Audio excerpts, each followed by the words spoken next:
This platform is independent, and we wanted to work with everyone across the spectrum. So folks are invited to share what they know, and the viewers makes their choice, and we ask the questions, and we give the opportunity to answer. This craziness, man, I do not care.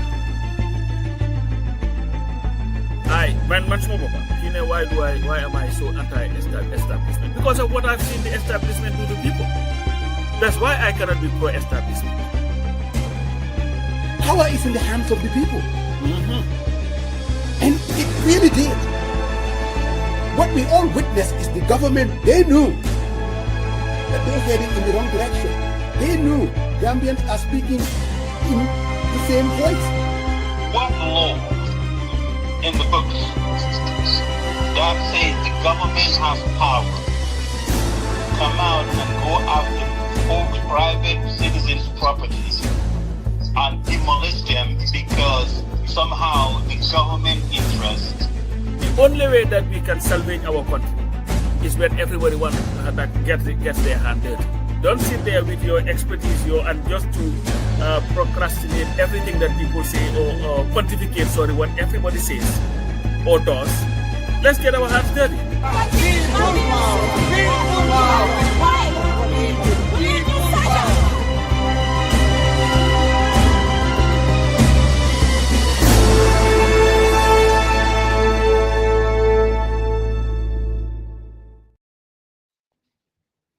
Good afternoon, good afternoon. Another Sunday, for the people, by the people. Welcome to all our viewers and Brother Marong. It's been a minute. Yes. I'm doing good, man. I'm doing great. Okay. It's been a minute. Last weekend I couldn't join. Yes. And you were missed. After the yellow convention, because we didn't get out of there till about 5 or 6, so pretty tired. And I had to do a 3-hour drive back to Vancouver. Oh my goodness, everybody was saying, where is Brother Marong? Hold on, Faramos, hold on. I gotta push back on that. Well, I always do. That's my job, man, to keep it. To keep it real and push back every moment I can, that's the good part of our analysis and sitting on this platform every Sunday, Exactly. Keeping it real, man, as Anderson Cooper will always say, Yeah, it would be very boring if we come here and agree on to every little issue, and every now and then, the passion comes in. It's no fake. It's no. We're just reacting to the situation and the issue at hand, and that's why no matter how tired we are, we drag ourselves out of bed, say, hey, man, we got to do the show. And it's going to be an interesting one tonight. I'm looking forward to it. Conversation with Lamin Sanneh. And I want to apologize also. We put out a publicity saying that he was the former chairman. That was wrong. He was actually the former CEO of the secretariat. So we apologize on that one. You know how that goes. But interesting. He's not a very, well, it would be a fair statement to say, a known commodity. And we're looking forward to, definitely. I've seen, I think, an interview or two. He comes across very level-headed, very smart guy. So I'm definitely looking forward to tonight's conversation. I think it's gonna help the program, and I think it will be another way of introducing himself for the people, by the people family, people who come here and our viewers and that kind of thing. I'm looking forward to it, Brother Marong. And I got to give you the thumbs up for putting this one together, really. You really work hard on this one. We are both at the Congress last weekend, and we spoke.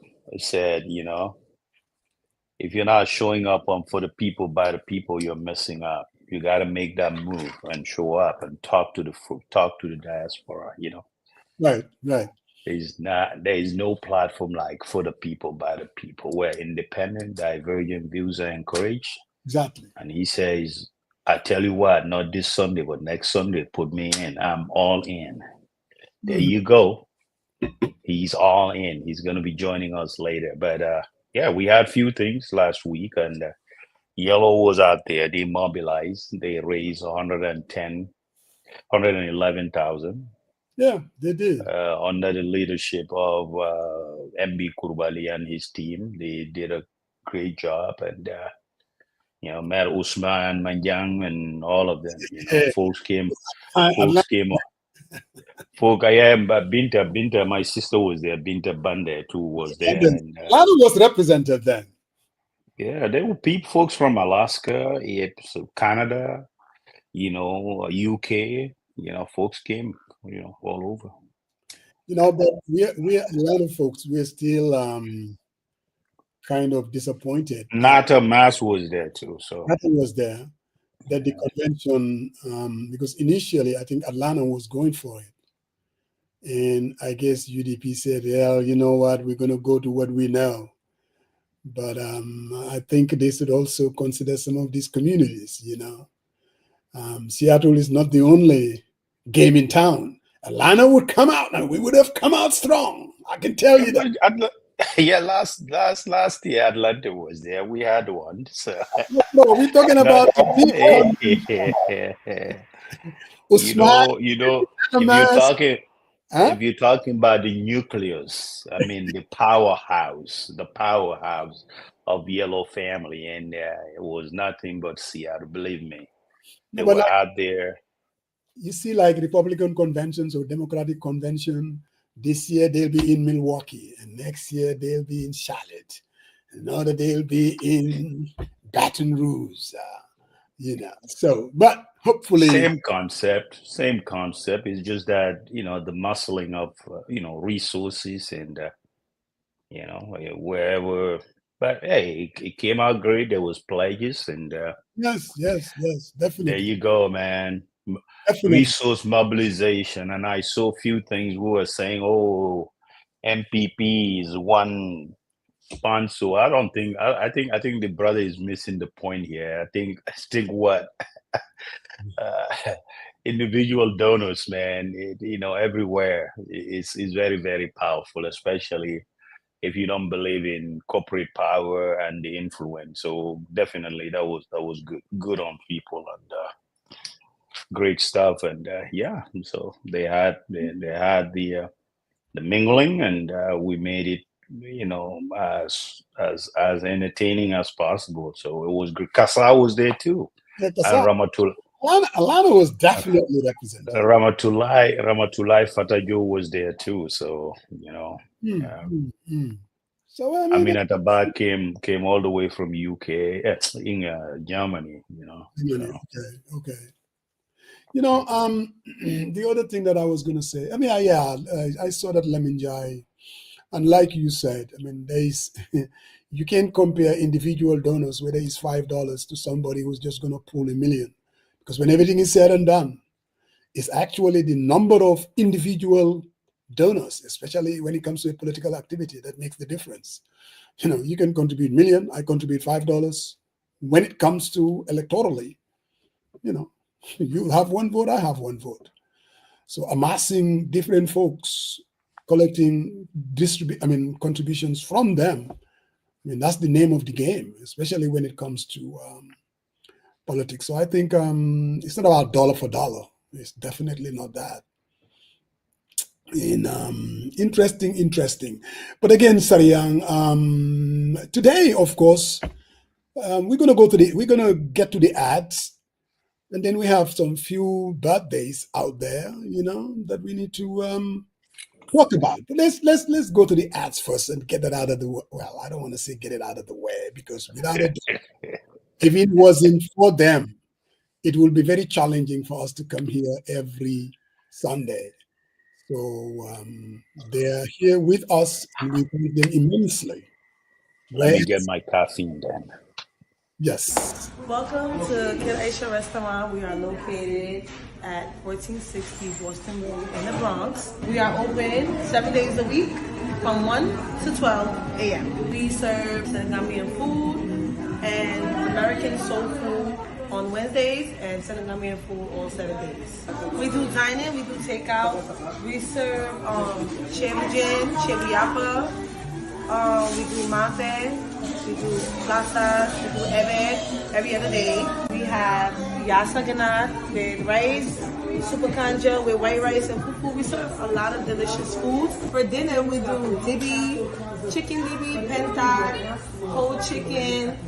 We have shawarma, lots of good food. Also offer catering services for weddings, baby showers, birthday parties, whatever you need. We got it here at Kid Aisha. You can call us at 718-450-8606. And we're also on Uber Eats. And if you've ever been to Kid Aisha, make sure you leave a review. Thank you guys for supporting, and we hope to see some new faces. Yes, Kid Aisha in the Bronx. Thank you for supporting us as well. Kid Aisha, how about global property?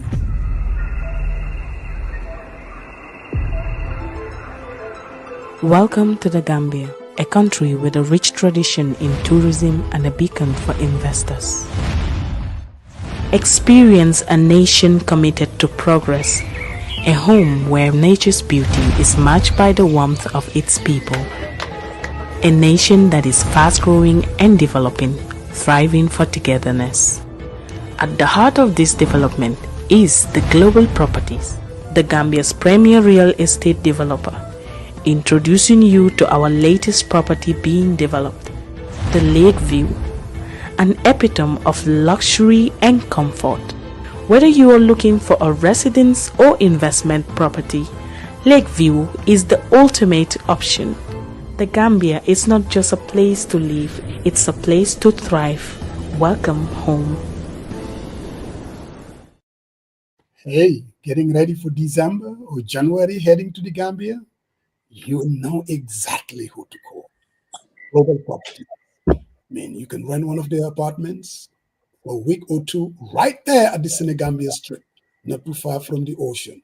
You cannot beat that. I mean, if you are like Brother Marong, the buddy bunker with all the money, hey, you can buy one of those apartments. It doesn't cost you much. What about New According to the World Health Organization, WHO, as estimated 7 million people die from air pollution globally each year. This includes both outdoor and indoor air pollution. Most of these deaths, 4.2 million, are caused by outdoor air pollution, such as from vehicle emissions, industrial activities, and wildfires. Indoor air pollution, such as from burning wood or cooking fuel, is responsible for an additional 2.8 million deaths. Air pollution is considered one of the leading environmental risk factors for premature death. It is associated with a wide range of health problems, including respiratory diseases, heart disease, stroke, and cancer. Each breath you take, there is something in it. The question is, what damage is that going to do to your health? One of the biggest misconceptions about air pollution is that it comes from one source, or it has the same health impact that is not so. Air pollution comes from many sources, and many sources change over time. For example, if you are standing by the road, ride particles coming from tire wears, brick wears, and there are particles traveling in the air that travel in far distances. An estimated 1,000 people die each year in Washington state due to outdoor air pollution. Air pollution is a serious problem in Washington state. In a new report from Washington Department of Ecology, researchers investigated health data for 16 overburdened areas of Washington and found people in these communities face a higher death rate from air pollution than the state average. The report also shows higher rates of chronic respiratory and cardiovascular conditions across the 16 areas, where ecology has identified vulnerable populations that face high levels of air pollution in addition to social, economic, and environmental inequities. People think air pollution affects the lungs, but perhaps what they did not realize, it affects every part of the body. The advertisement is funded by Ecology with funding from Washington's Climate Commitment Act. The CCA supports Washington's climate action efforts by putting cap and invest dollars to work reducing climate pollution. by putting cap and invest dollars to work reducing climate pollution, creating jobs, and improving public health in collaboration with New World International. New World International, preservation of our environment? Well, that basically means preservation of our existence. That cannot be just left to chance at all. Brother Marong, yeah, we have few birthdays. Antina Fatu Kamara, Ajaratu Fatu Kamara, it's her birthday. So we want to salute her. She's one of our, every Sunday, Antina is here with us. So we want to say, Antina, happy birthday. Yalla yalla may fan guda agwit gu yaram. Nga muna tete njaboot gi ba ca kanam. Lekk sa njëriñi grandsons and granddaughters. Antina, definitely. And then, of course, we have Natamas, my Atlanta guy. It's also his birthday. I want to give a shout out to Natamas as well.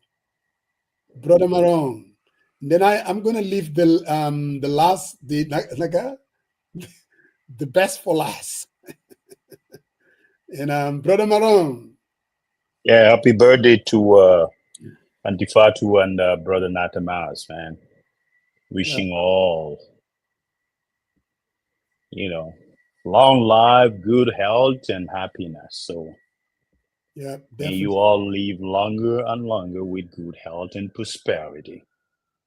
And Natamas was present. He was on the ground. He was a very level-headed fellow. He's one of our Atlanta folks. Yep. I mean, yes. All right.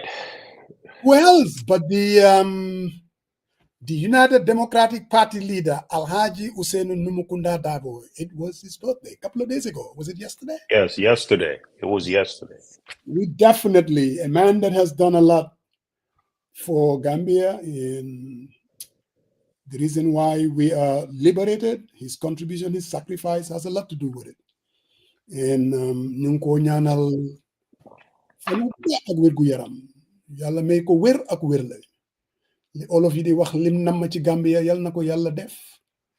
Because God knows that he worked tirelessly for the past close to getting 29 years for the liberation of Gambia and bringing sanity to our country. He's a granddad, a father, a brother, an uncle, the whole lot of people. Some of us that have taken this journey with him, we've gotten to know him very well. We disagree sometimes, but respect is always, because not only of age, but he earned it. And we want to salute him and wish him a happy birthday, Brother Marong. Hey, happy birthday, belated happy birthday to Honorable Dabo, and wishing him a long life. May he stay stronger and longer to see Gambia on a different path. So that's been his wishes everywhere he goes. And we pray that may he witness that, inshallah. Yeah, definitely. Of course, for the people, by the people would also want to wish him. This was our individual. So how do for the people, by the people do it? Hey.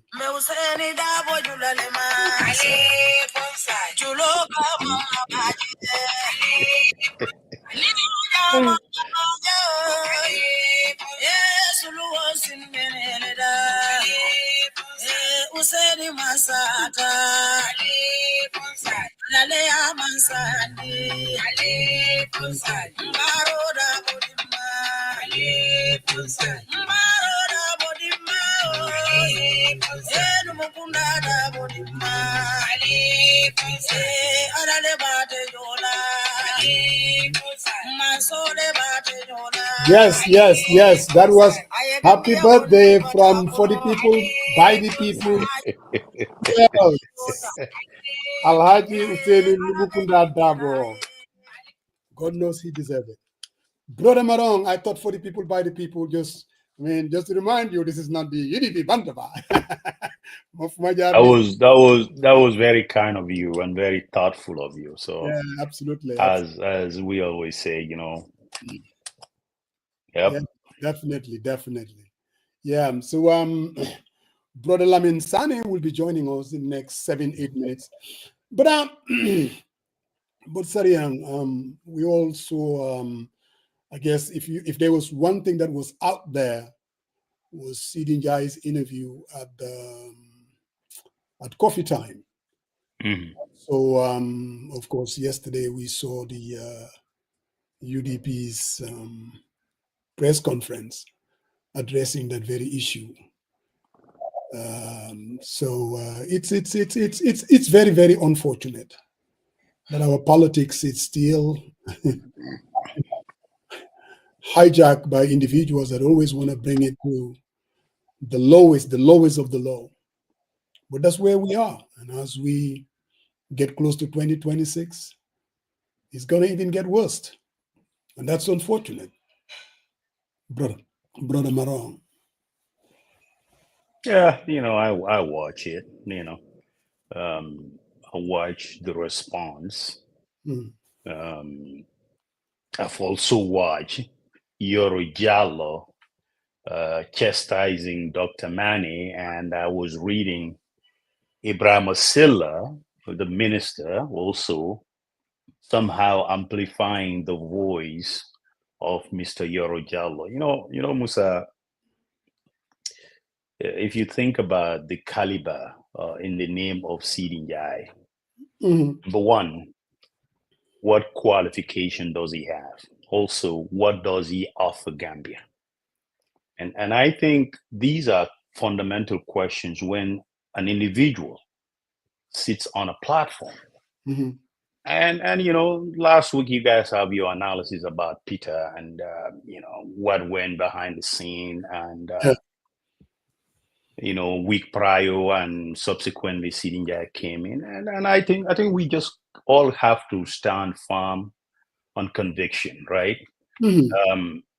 I think Peter's experience in journalism roll over 40 years. That Mm-hmm. is a fact. He is very experienced, very articulate. But I think we just all have to be very, very mindful at some time. I mean, if someone comes to this platform and spews some type of, tribal bigotry, Mm-hmm. I think people have the right to call us out for actually not challenge. But if you double down and it roll over another week of the same thing, then people start questioning the motivation and also what is the underlying principles. So I think it's very, very unfortunate. I don't have to advise him. I'm not his advisor, but I know he needs to kind of take a reset. Hey, you do a reset and reflect on all these controversies that are coming from West Coast. Because we know West Coast, we all follow it. I look every single day on my phone to listen to West Coast radio. And I think if people are reacting to certain things, you just need to be very mindful. And a guy who sits there and make wild accusation, militia movements, they've been, I mean, yes, we get it. 2026, a lot will be said and that are not even factual. But we're talking about a person here who has no credibility. He has nothing. He doesn't have the moral grounds to preach anyone about peace because we've seen what happened.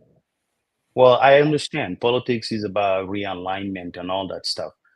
Go ahead and sell the agenda of MPP and MPP government. I think that is important. But when you weave up and start talking about UDP is a tribalist party, I mean, I think it's ridiculous.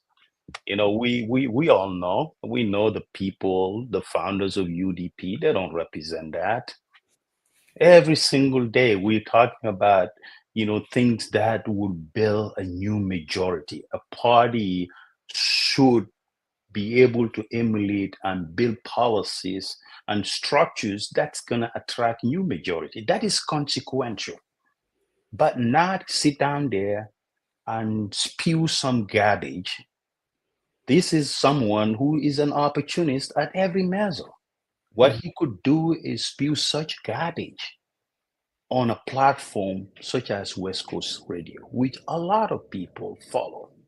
And I think there is a course correction required. Peter can say, "I didn't say this," but there's responsibility and accountability, right? You own the place. You don't want to come every week. There's some sort of tribal, thing that goes out there, and people started talking about getting angry at each other. Musa, this country went a lot. 22 years dictatorship. Some people are still mourning.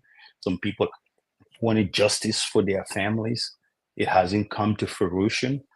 I mean, the last thing that we need is someone, an element that was part of that gang that inflicted so much pain on Gambia. And today, the lack of sensitivity and complete bigotry and insensitivity about what is going on. I think it is very, very disheartening. And I think, we have to be very careful. This is our country. No matter what you say and what positions you are in, he might be in this position tomorrow, but in the future, nobody knows where the future lies. And there's a lot of people. Government comes and go, but people stay. And if you're mindful of that, and I saw Ibrahima. I mean, Yoro Jallo wrote a piece about Dr. Mane being silent when the struggle was hard. That's not the point, though. I'd rather associate myself with someone who has a high moral ground and integrity than, even though he comes into the show at the very late, better than someone who we all know is an opportunist. And Ibrahim Asila, of all people, going out there and thinking that, oh, Yoro, you said true. I think it's hypocritical. And I saw Coach and Marty both, kind of went after him. And you're talking about Ibrahim, whose life's been attempted, and they wanted to kill him. He escaped from that. And he was in exile for a while until the new government come in. So if you look at those people today aligning themselves with a sitting guy who has not even a single day apologized to Gambians for what happened, stood there wanting to throw that country into war because he really think they freaking offered him a ministerial post for 2 days, stood there. A lot of women and children ran away. Those scenes are very fresh and very real through Bara, the ferry terminal. Somehow that man comes in there and start talking about some type of tribe and UDPs being a tribalist. Man, the guy was poor. Today, this is a guy who everywhere he's like a very important. That is a mockery on our conscience, and no one for that matter. You can, for me, I don't care if he is the vice president of Barrow, but as long as he doesn't prey on our moralities and bringing the same old BS that he's been doing in the past, I think we should talk about what Barrow offered. Let's debate peacefully. But when you start weaving off on things that is going to create division, I think it's problematic. And especially for folks who owns radio stations, journalists, be careful not to get into those lines. I mean, it's very, very disappointing. And what more can Peter, what other excuse can he make? Saying, oh, he comes to the armed militia. Where is the armed militia? I mean, it's very serious. And I think, as a party, they have the right to come back and say, hey, this is the same old that they sold to Gambians in 2021.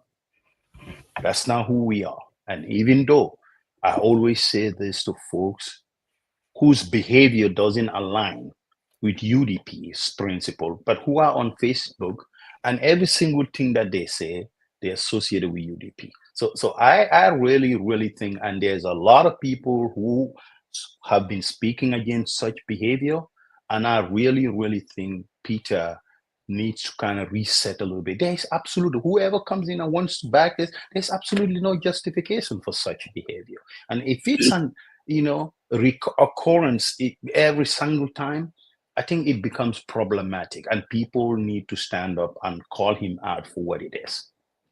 Yeah, I I basically associate myself with everything that you said directed at Sidinjai.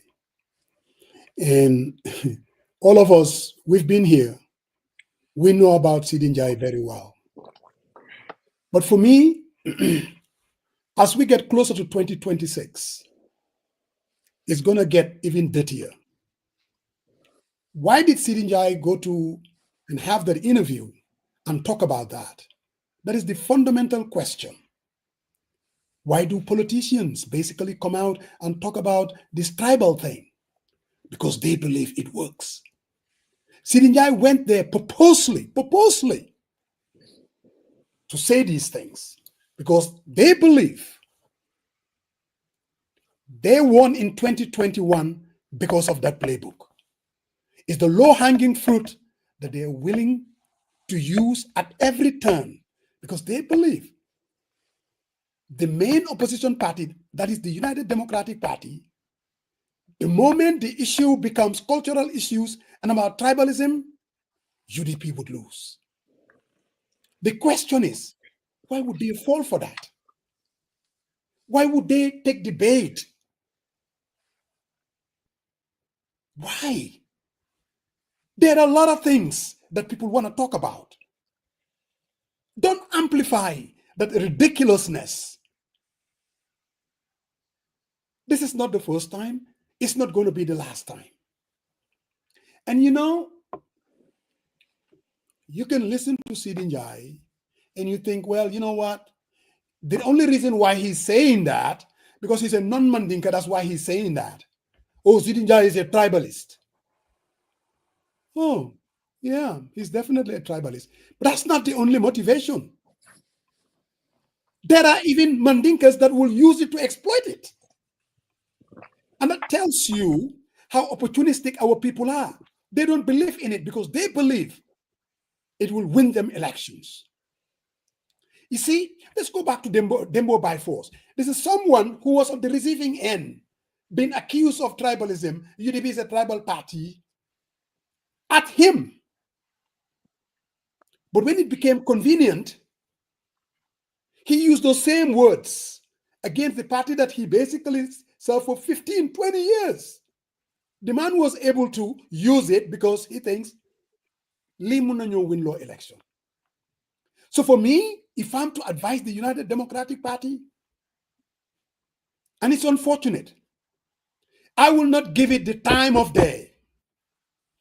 I will not make 2026, and I'm not saying they're making it, but they're going to draw them to make it about those cultural issues, about tribe. The party is not doing it, but what they should learn is they cannot amplify that. There is the Musa Jengs, the Sariang Marong. I can go, it's not like 30, 40 years ago. Nowadays, anybody can do a Facebook Live and say whatever the hell you want to say.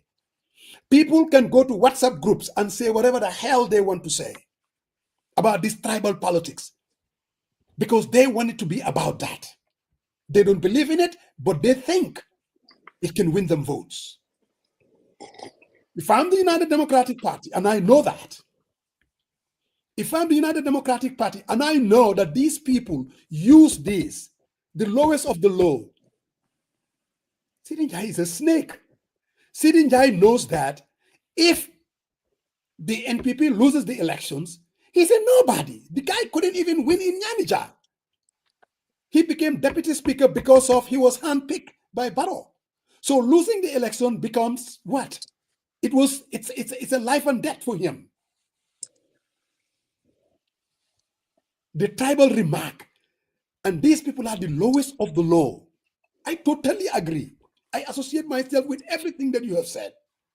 The people that do it, Their intention is to win elections, but in the process, they're undermining our democracy. And that's the sad thing.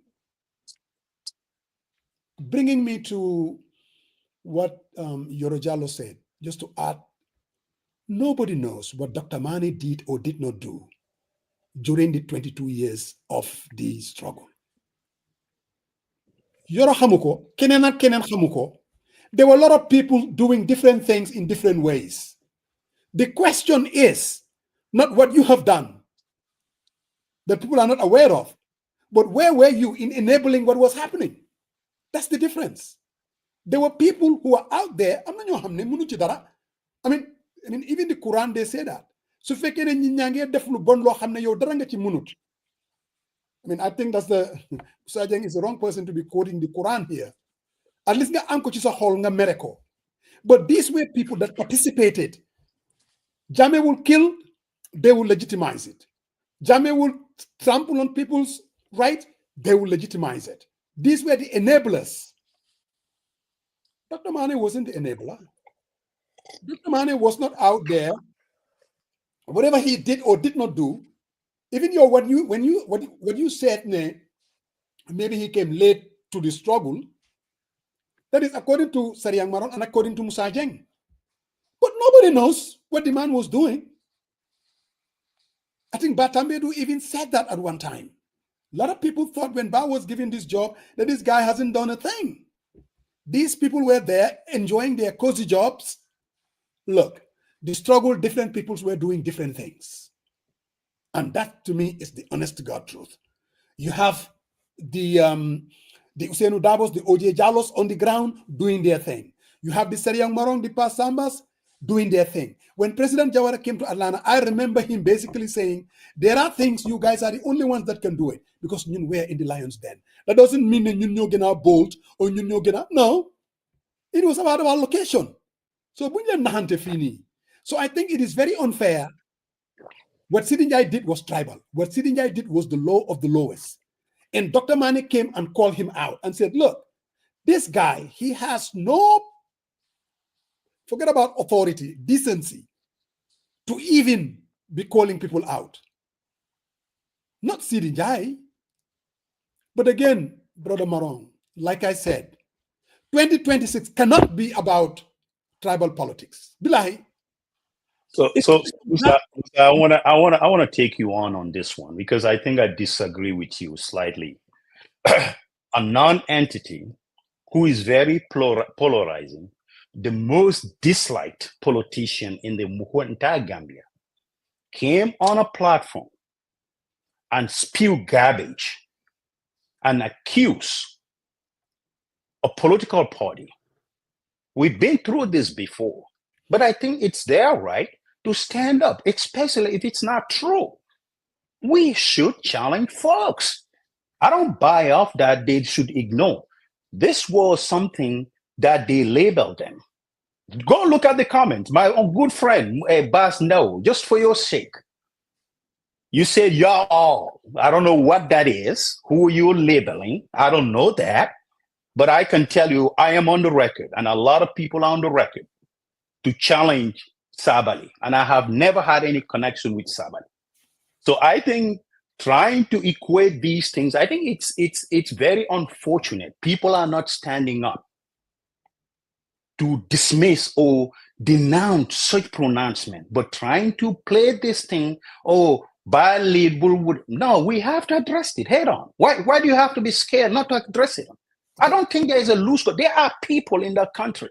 I totally agree. Really felt hold on. I didn't interject. Yeah, I want to give you opportunity because this is something that I think is very, very important.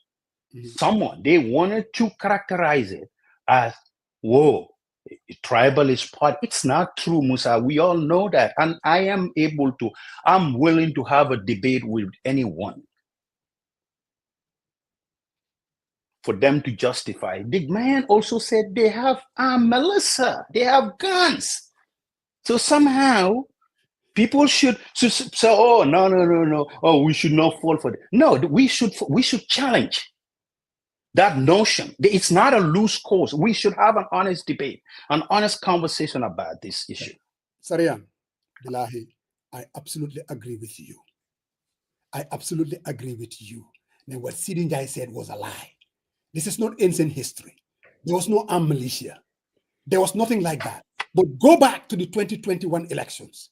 It was about tribalism and fear, and they think it worked.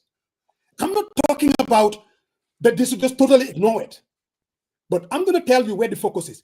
Let me give you about the election that we just witnessed in the US. The Republicans knew that they were going to run against transgender. Everything is going to be about transgender because they think it worked. They will show a little girl playing basketball, and then you have this humongous person, a transgender, competing in the sport. They will run ads like that, reminding the American people, because they believe the Democratic Party is vulnerable when the issue becomes about that. And they make sure it's about that life should be about men and women. They use code words. What I'm saying is, don't ignore it. If the issue comes up, Sidinjai said this nonsense, you know it, and I know it, and it's not true. For how long people have accused the United Democratic Party is a tribalist party? For how long? For the past 20 years. I'm telling you. I don't care how much they address the issue, people are always going to see it as a vulnerability. This is what I will do. I would go to 40 people by the people or anywhere else. They ask me about Sidinjai. I'm like, look, I'm not even going to address that issue because we all know who this person is. In our country, this is what the United Democratic Party stands for. We don't care for our tribal differences. What we care for, it's about us and the Gambian people. What we care for is about housing. What we care for is about the day-to-day living of the Gambian people. We don't believe in the 21st century, our tribal differences is the issue.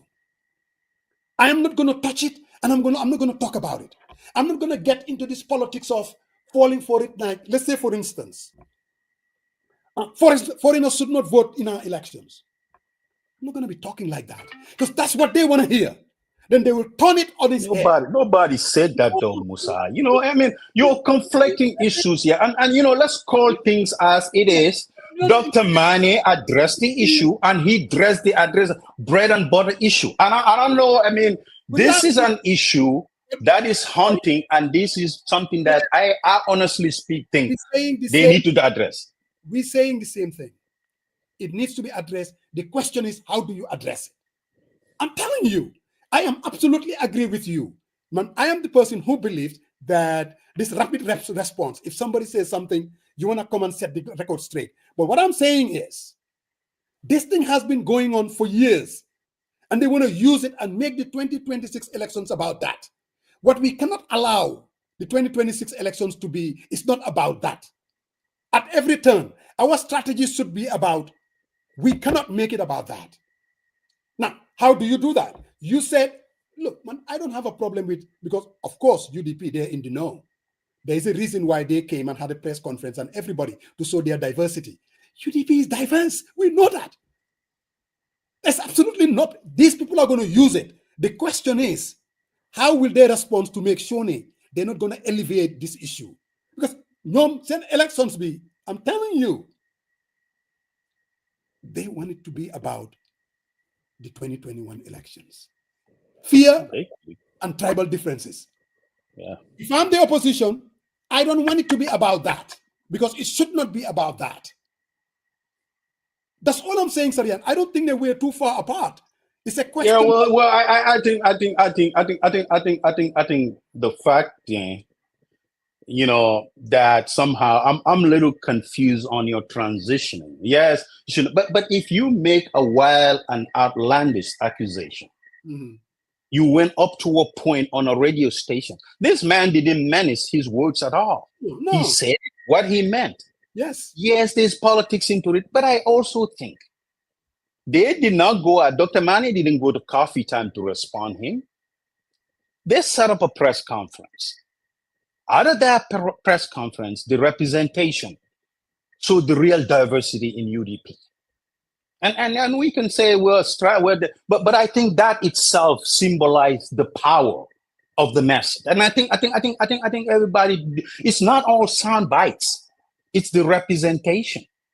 And I think it was very appropriate, the tone, and Dr. Mani went and highlight Larry and IBM Sek herself, telegraph what it is. But I think sometimes people are just not fair, to equating all embrace. Who embraced Sabali?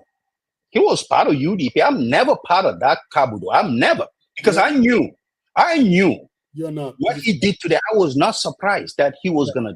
If you ask me, even before, they are all political opportunists, and there was a mistake that happened. But two wrongs cannot be right. A guy went out there and accused people of tribalism, being a political militia armed with guns. Somehow, some nonsense folks are saying that, oh, you should not blame Peter. Why we should not blame Peter? There was several times. And the first time when this attack started, I said, hey, I'm going to give him an opportunity. And when he said, I don't speak, when he once went out and clarified, I don't speak the same language, I gave him the benefit of the doubt. But we cannot have this cycle every freaking week that people are going out there attacking other tribes, and you think people need to be quiet about it. I'm not scared. Hold on a second. I'm not scared to express my disdain. I'm a Mandinka. If you insult Mandinka, you insult my great-great-great-great-father. I'm not here to show that. But let's look at it from a broader perspective.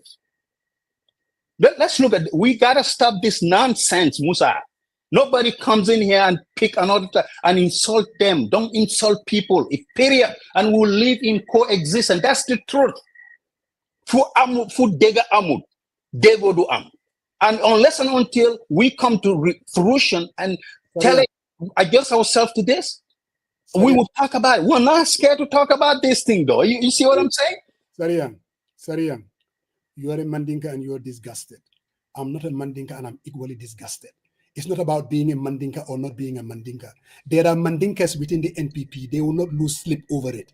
So it is not about your tribal makeup. It's about the politics of it.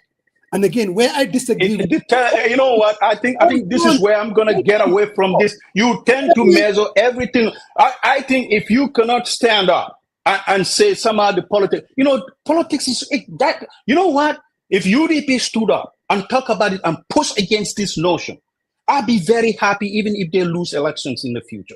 You don't let somebody frame you who you are not. Bro. That is just not right. Can I get in? Yes, you can.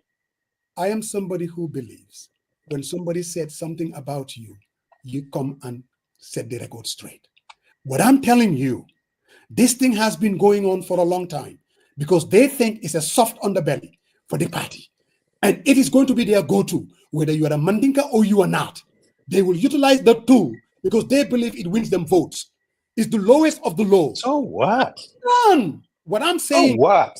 So what? Yeah, Sarian. So what? Okay. I mean, you say so what? Now, this is my point. And again, where I disagree with you, that Sidinjai interview, I don't think Peter Gomez has done anything wrong. Nothing, absolutely. Yeah. You said that last week. It's okay. I don't think he has done anything wrong with the Sidinjai interview. He pushed back. He asked the question. He said, but that's not true. That's all you can do. You bring somebody to interview him. The person says, what Sidinjai says, how many people, even within the NPP? Now, there is what they call the dog whistle. This guy thinks he's going to come there and say whatever the hell he wants to say. All we can do, we can bring Sidinjai here and he will say the same damn thing.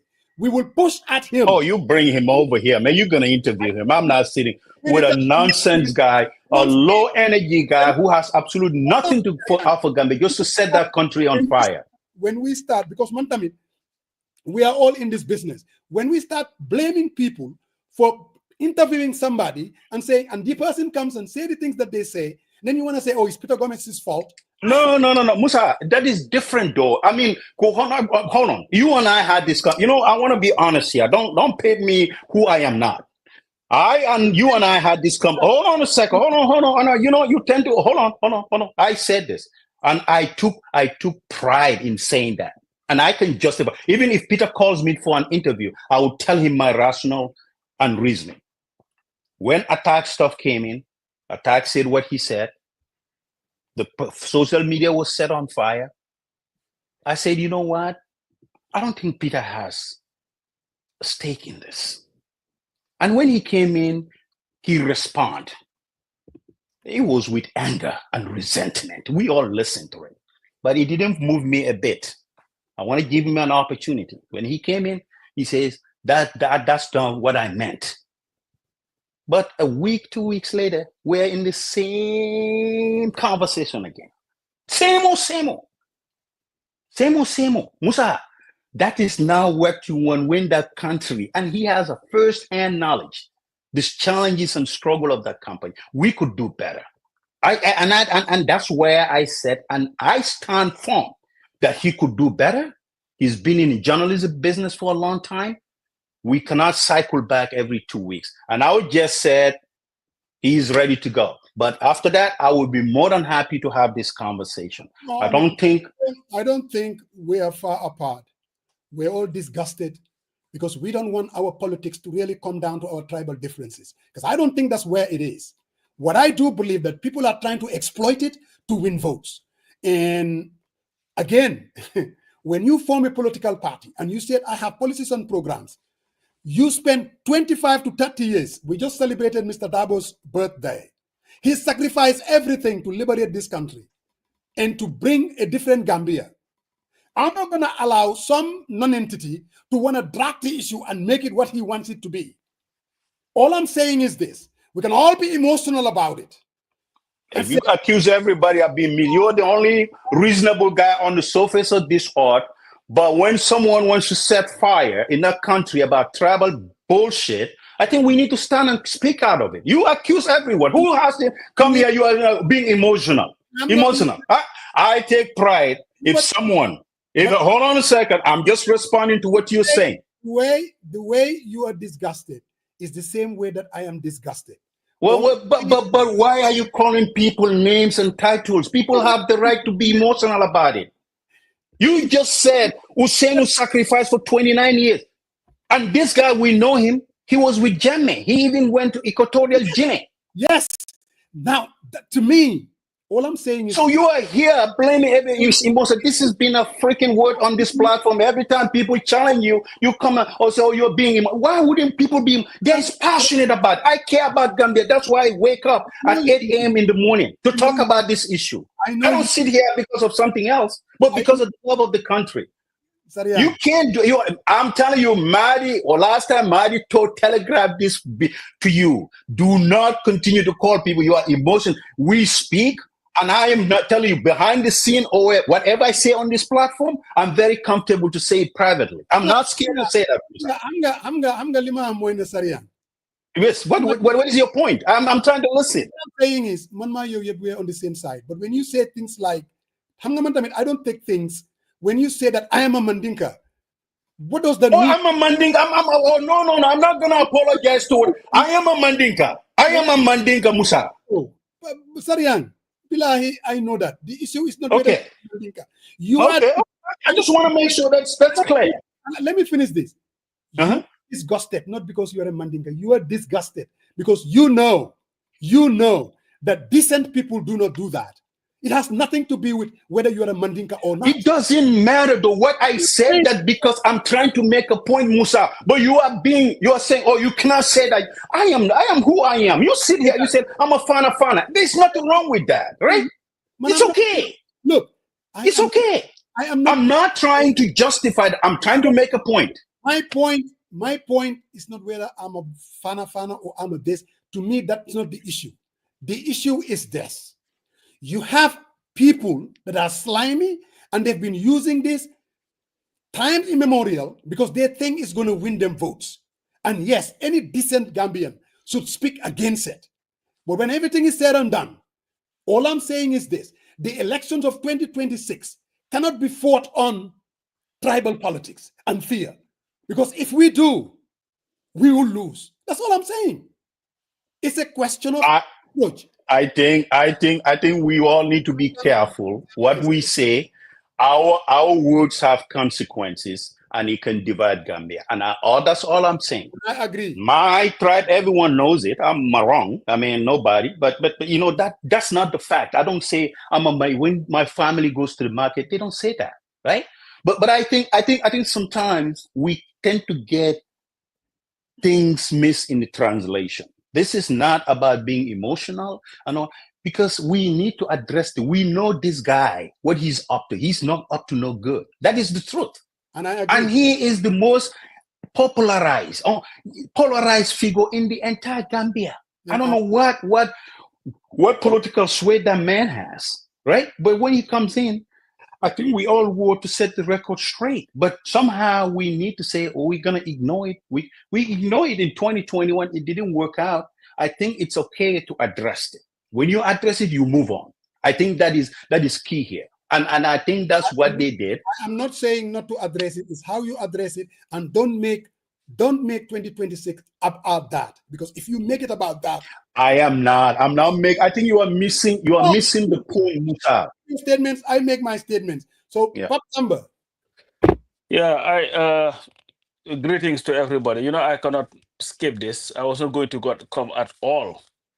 But since we are talking about that sleazeball, that slimy, dishonest, dishonorable, unpatriotic opportunist, it is just sad that after everything people fought for, with everything that people did in that country, that we have a Sirinjai still being relevant in our body politics. That is a fundamental failure of the fight that was fought. He has a right as a Gambian to participate anyhow he wants. But who would have thought that Sirinjai will become this prominent figure with his hateful, uninspiring, statements all over the place? And Musa, I believe they're missing the point on what you're talking about. Yeah, unfortunately. Of course, this has to be confronted head on. This tribal nonsense that they are spewing. But you cannot also allow them to determine the conversation for 2026. One thing that all political parties that want to replace Barrow need to understand, they do not want to talk about their record. Exactly. They do not want to talk about the level of poverty in that country. Exactly. They do not want to talk about the skyrocketing of goods in that country. They do not want to talk about the overwhelming, the high level of corruption in that country. So what do? They would try to drag you to the mud so that instead of talking about the corruption, instead of talking about the incompetence of this government, instead of talking about the opportunistic nature of these people, instead of talking about all these things, they want you to talk about ki Madinkala, ki Pabam Sindalaya and Golala. They are trying to run away from their record. And you must not help them in doing that. Exactly. Yes, you say disgusting thing about Mandinkas. We will deal with you right there and then. But we are reminding the country why we are in the mess that we are in today. Exactly. And why is it that, in fact, a person like Sirinjai, one of the slimiest human beings in the history of the nation, is even been given relevance by a government that was birthed as a result of the dead bodies that people had to walk on to form a coalition to defeat Yaya Jammeh. The same man. Yeah. That's why when I saw Ibrahim Silla today. Yeah. Now, whatever Europe wrote, yes, that's Europe's opinion. Yes. But if you are allying with the very people who cheerled the vicious dictatorship that we had to go through. Yes. Why? No, because when you Lamin Balan Monse correct. Because this Bani Bunka and this Fana have, hog the thing for just give me 1 second. But no, Musa, the thing is like Sarian and everybody that's listening, and I'm going to call Mr. Dabo, I'm going to talk to him. Deal with this matter, but do not allow NPP to run away from their record, because that's what they want. Exactly. They want the focus to be on rather than the high level of poverty in that country. The reason why our farmers still are getting promissory notes to buy their crops, The reason why our kids cannot even have the good education that they want, you check the OIC scores and you see the level of distinct failures that our people are going through. Everything that this government touches is a failure for the most part, but they don't want you to discuss it. So of course you will release your goons like Sidinjai to go on air and spew nonsense, and then we'll all focus on Sidinjai's nonsense while forgetting the most important things. We'll deal with Sidinjai, but we must not allow them to run away from the record. And to end, and I would listen and maybe join later, I just wanted to wish two people.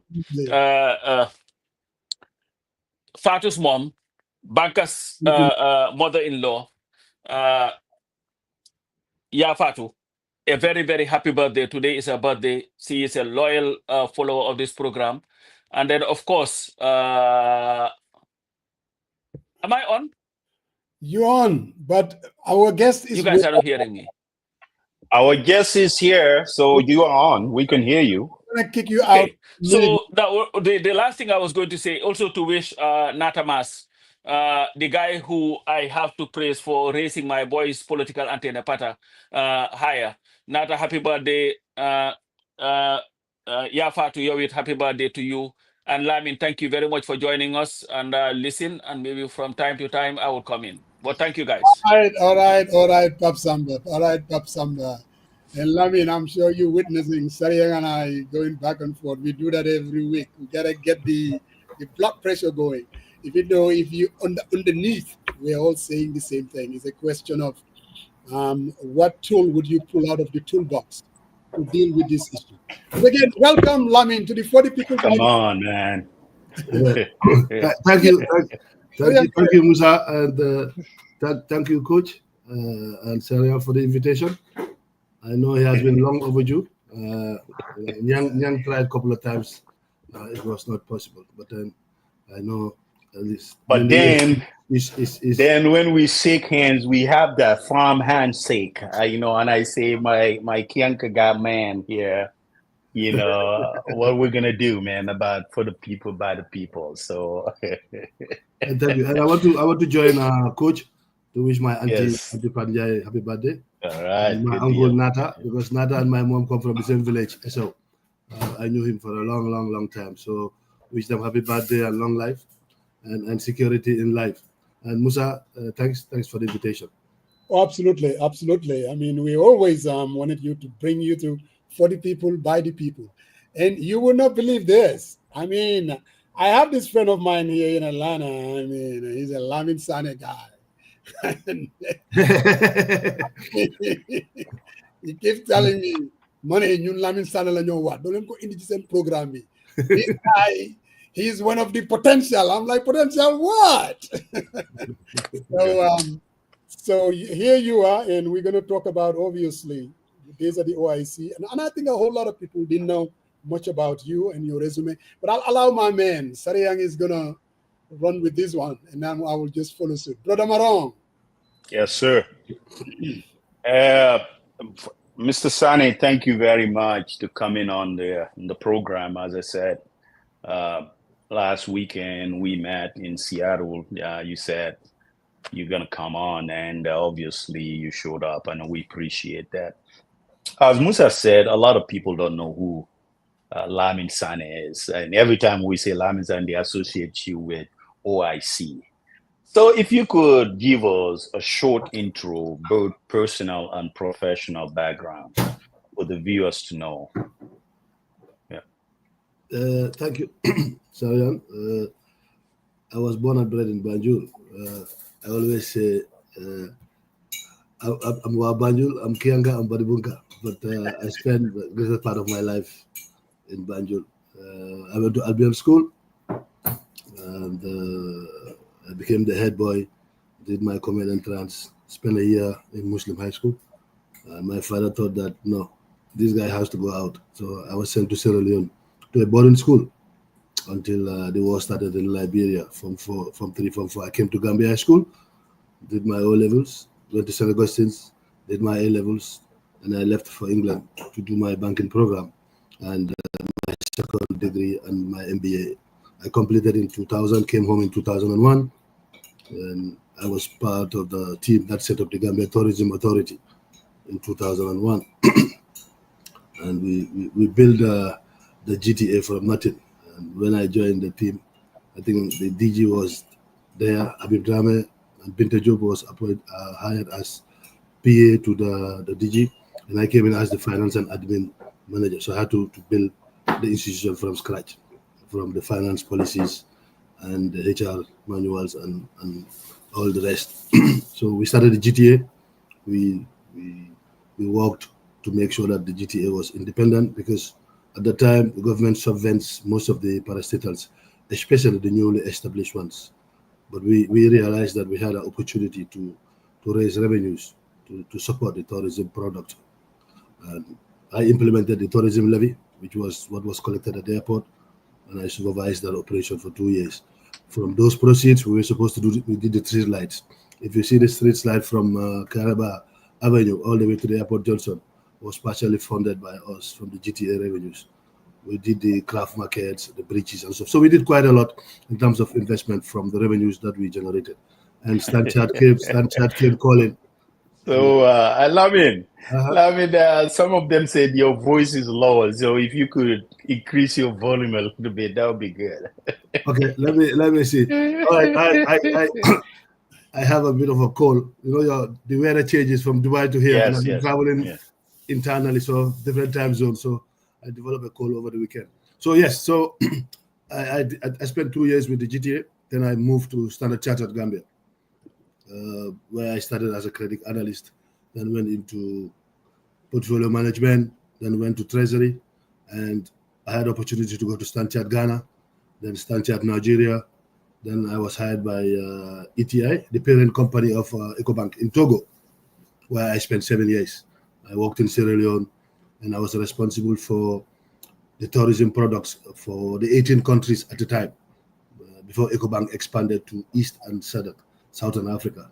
So I did that for 7 years. I had opportunity to go to IDB to run the sub-Saharan portfolio, covering about 48 countries with ITFC. I did that for 3 years. Then I was recalled back by EcoBank to go to East and SADC. So I was responsible for Eastern Africa and Southern Africa for treasury and trade finance. I did that for 3 years. Then I went to Dubai and started working for private equity firms and investment companies until the OIC came, and I went. Well, I did not leave, but I had a break, 2 weeks every month to focus on the OIC only, which was I doing for pro bono. I was not collecting any salary. Until now, I'm still in Dubai. Now I set up my own farm. I work for myself, which was part of my dreams at 50. That I started very early. That when I'm 50, I don't want to work for anybody. I want to work for myself. So here I am, running my own private consulting firm. So that's a short bio. Okay. All right. Thank you, Mr. Sanneh. Mr. Sanneh, you know, when we announced that you're gonna come on the program, I get a lot of calls, a lot of people talking. They talk about your intellectual capacity, your leadership, and your vision, things that you bring to fruition, things that you implemented in the past, from Standard Chartered Bank all the way down to where you at. But you hear little about Lamin on the medias and a lot of other platforms. I mean, if you look at your portfolio here, we don't hear Lamin on social media. And someone told me Lamin is a very kind-hearted person. If he gives with the left, he doesn't want the right hand to know. But my question to you is, Lamin, based on what you've stated today and knowing the challenges our country faces, what are some of the things that you think we could do differently to steer our country in a total different direction? Thank you. I went through a very okay, let me put it that way. So I came from a political household. So There are certain things that are accepted. There are certain things that are not accepted. Minimum. Okay. So for me, I do what is right, not what people want. Okay. I'm a very principled person and a very direct person. I don't waste my time. Okay, because time is very precious. It's very expensive. When it's gone, it's gone. Okay, and we'll get to some of those points during our discussion. Today, Gambia, I like what Pa said, and I said it yesterday. I had a podcast with Ibrahim Asonko yesterday, and this issue of CDJ was brought up, and I said to him, I think we have important things to talk about. We have serious issues to deal with as a country. And this is why I said, when I was leaving the OIC, we are not serious. That was a good opportunity to fix some of our problems we are facing today. Because we were not serious. And that unseriousness is continuing. That's why people like him would not come and say, oh, these people are hiring people to prevent people from getting voters card without any evidence. Where the proof? Trying to deviate from the hardship our people are facing. So there's a whole lot of things we need to do, but it starts with the leadership. We need a system change. It's not working. Period. Too many issues going in circle. If you want to change that, you need executive support to get that done. Mm-hmm. It's not going to happen with changing parliamentarians. No, do them. Correct. It's not going to happen. Unless we're honest to each other. There are certain things we have to change completely. U-turn, 360. Mm-hmm. Because what we are used to is not taking us anywhere. I travel a lot. I work with a lot of countries, war-torn countries in my career. Military governments in my career. Mm-hmm. They accept it at some point. But we are not doing that. We keep talking about social Manjago, Jola, until when? Exactly. Until when? Until when? I'm sorry, but what we are facing in Gambia today, we're all in it. We're all responsible. One way or the other. Because we fail to speak the truth at the right time, at the right moment, at the right place. Yeah. So if you ask me what we can do, a lot. But let me say this. Fixing a country is not easy. We started with Mauritius around the same time. Mm-hmm. When I was in Mauritius, I met the head of the tax department once on a flight. I was coming from Nairobi. He was coming from Nairobi for a conference. So we sat next to each other. And he said to me, "Where are you from, young man?" I said, "I'm from Gambia." "Oh, from Gambia?" I said, "Yes." He said, when we started our government, we went to study Gambia. Mm-hmm. The administration. I spent 1 month in Gambia. A lot of my colleagues went to Gambia on a study tour. I was not born at the time, I guess.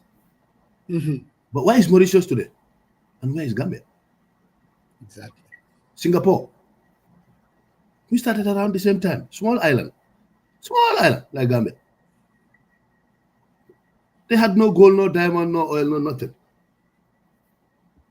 What did they do? Services. They developed services. Today is one of the biggest hubs. The per capita income is one of the highest in the world. No oil, no gas, no gold, no diamond. So it's doable. But because they had the right leaders who have invested time on what you call a comparative advantage of their individual countries. Mm-hmm. And that's what we miss. And that's the hard fact. Thank you very much, Mr. Sanneh. We're going to drill down in leadership, you said.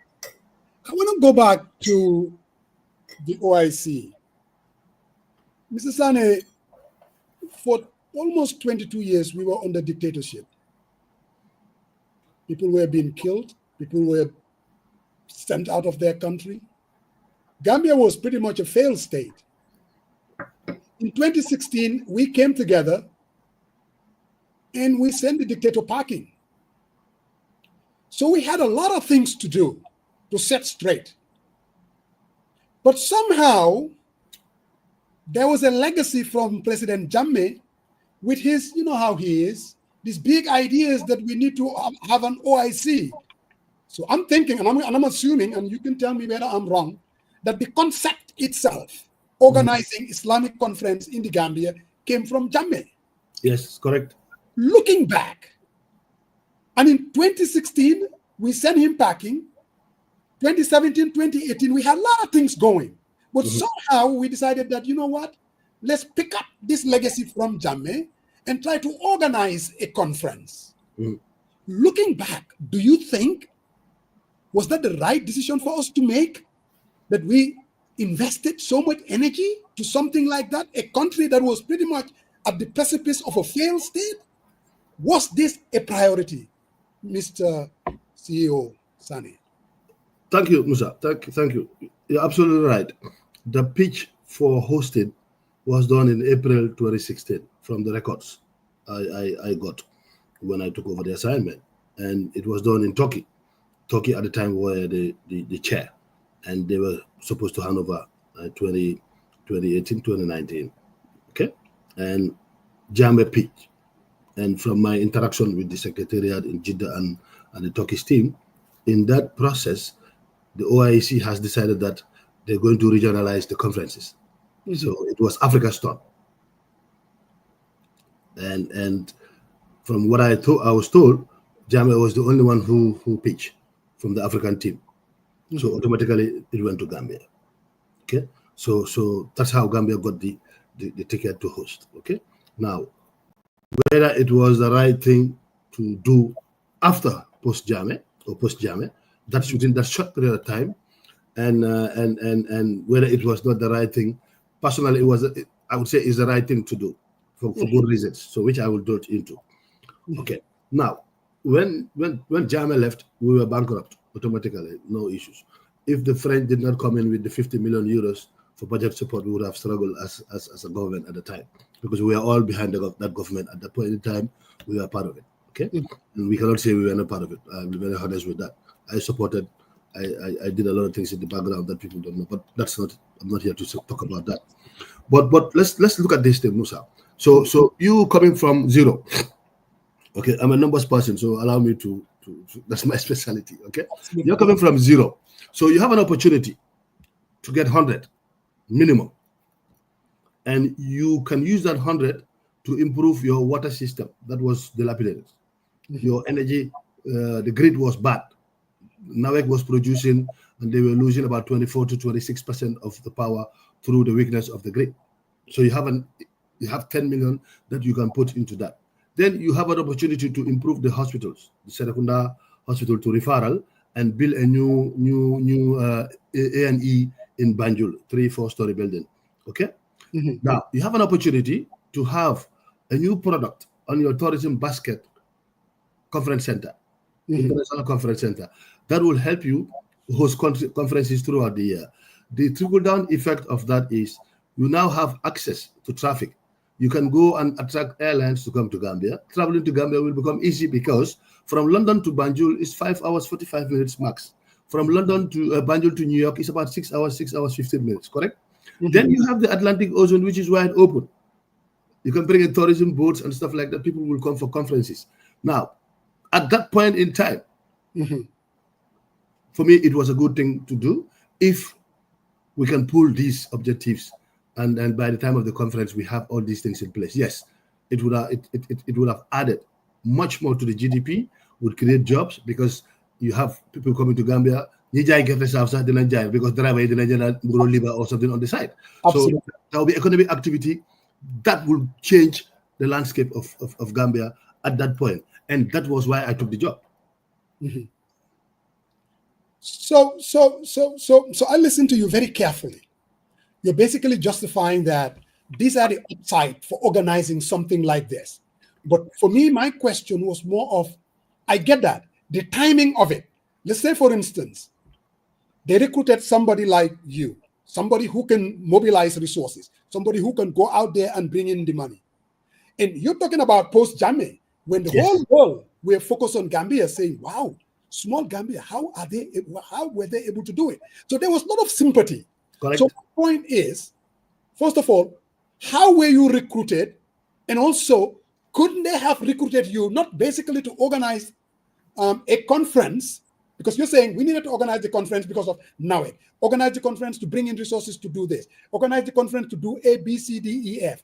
That same person, meaning you and your team, could have been recruited to go out there from capital after capital and said, this is Gambia. This is what we have gone through. We all witnessed the meeting that was held in Belgium. So I'm just saying, focus too much on trying to organize an Islamic conference at the expense of exploiting the dividends of sending a dictator packing. What do you say to that? No, first point, your question on the recruitment. I to be honest, I was not even aware that Gambia was hosting the OIC. Okay, I think I was approached to join the government in 2017. I declined, okay, for personal reasons at the time, because I was heavily involved in a electrification of from Baghdad to Tikrit, which was given to. I did the structuring of the financing for the investment firm I was working for at the time, Luta International, okay, the Emirati company. So I couldn't work out of that. So when they came back, and these are not politicians, and I think it was on a Friday. Normally in Dubai, I get some of my colleagues in Dubai. They come home Friday and Saturday for lunch. Even longer, Saturday you come after Juma and Watan. So and I got a call from Banjul, and that Lamin, where are you? I'm home. Okay, can you talk? Yes. There's this summit that Gambia is supposed to host, OIC, and we are in a meeting here at the Minister of Works with the Minister, PS, and a few other people, and definitely we need your assistance to help us because this is something that Gambia needs to benefit.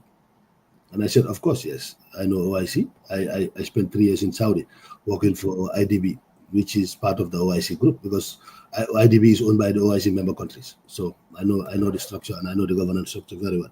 So I said, okay, well, Gambia is hosting, definitely we should benefit from that. So the way I knew, because I remember when I just joined the bank, Senegal was still benefiting from the legacy of the OIC projects that the bank had pledged to fund. And Senegal happened to be under my portfolio as well. So I knew I had historical background of what happened, and the team told me a lot of things that would happen during the mobilization, during Wada's time and Karim's time. So I had knowledge of what happened with Senegal. So I said we should be able to benefit. But what are you looking at? That was my question. And to be honest, I was told that these people are looking for a long shopping list. I said, wow, when is the summit? And I remember I was told it was October 2019 or so. I said, that is too short. Yes. That is too short. Definitely, that is too short. They said, but Sumaraga, Deblul, the life Daranak, from and I said, okay, no problem. Send me the list. So they sent me the infrastructure list by WhatsApp, what they had in mind, because they were still meeting and trying to put the program together. And I said to the person, need everybody.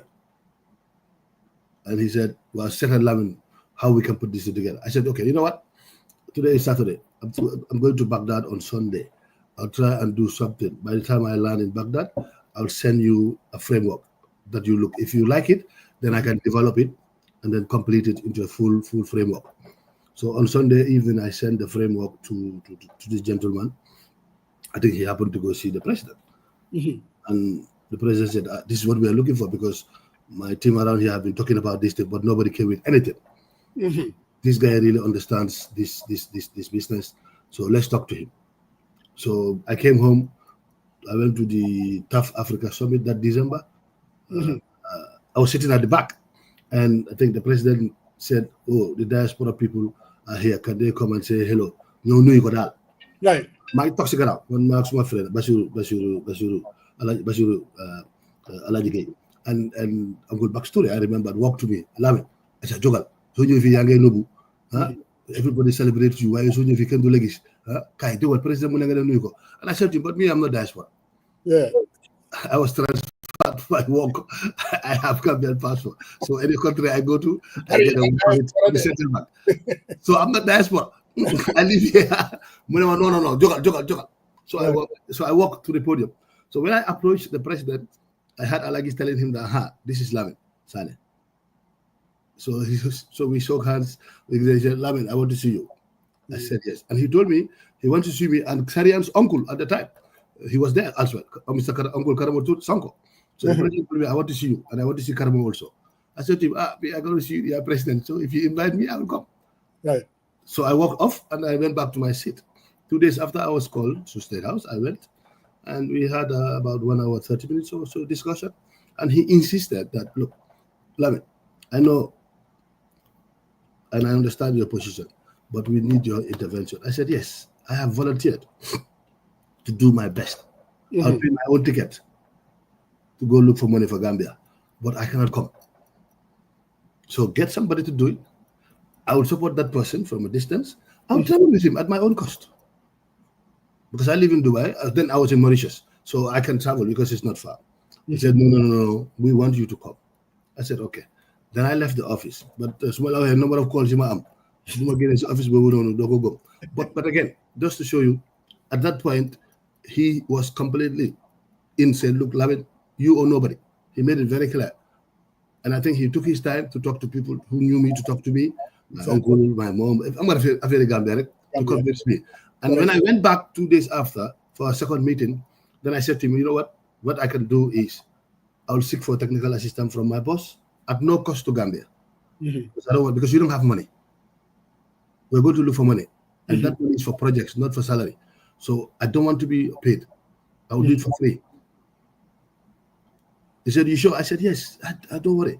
But let me go and negotiate the technical assistance. So I went and negotiated technical assistance. They sent the ambassador from Saudi to come and see him. I told him, no, you don't need to come. I'll take this. Just wait. I'll get it through. Finally, I got it through. 1st of March, I flew to Banjul to start the assignment. So that's how I was recruited. Thank you very much. Yeah, that's how I was. So let me make this clear. There is no Dabo involvement. There is no politician who was involved. These were technical people. These were people in Gambia who have been working outside, who have that level of respect, who picked, say, look, this is the guy, nobody else. So I was the person who informed. Exactly. So you can understand when people say Usainu was in charge, how can a foreign minister, OIC is on the foreign ministry? You are recruiting somebody to run the OIC project without his consent. He has no knowledge about it. That tells you Usainu was not in charge. Exactly. Suntu Yamoy, Suntu Dafe. So, go ahead, Brother Marong. So when we circle back, I have follow-ups, but let me let No worries. So, go ahead, Brother Marong. You have all the time, man. No worries, okay? Hey, Mr. Sanneh, thank you very much. So Mr. Sanneh, since Musa brought up OIC, definitely a lot of people talk about, things that were in motion and when you left. And, we've seen, for example, the vehicles and a lot of stuff that could have been better, in terms of resource mobilization.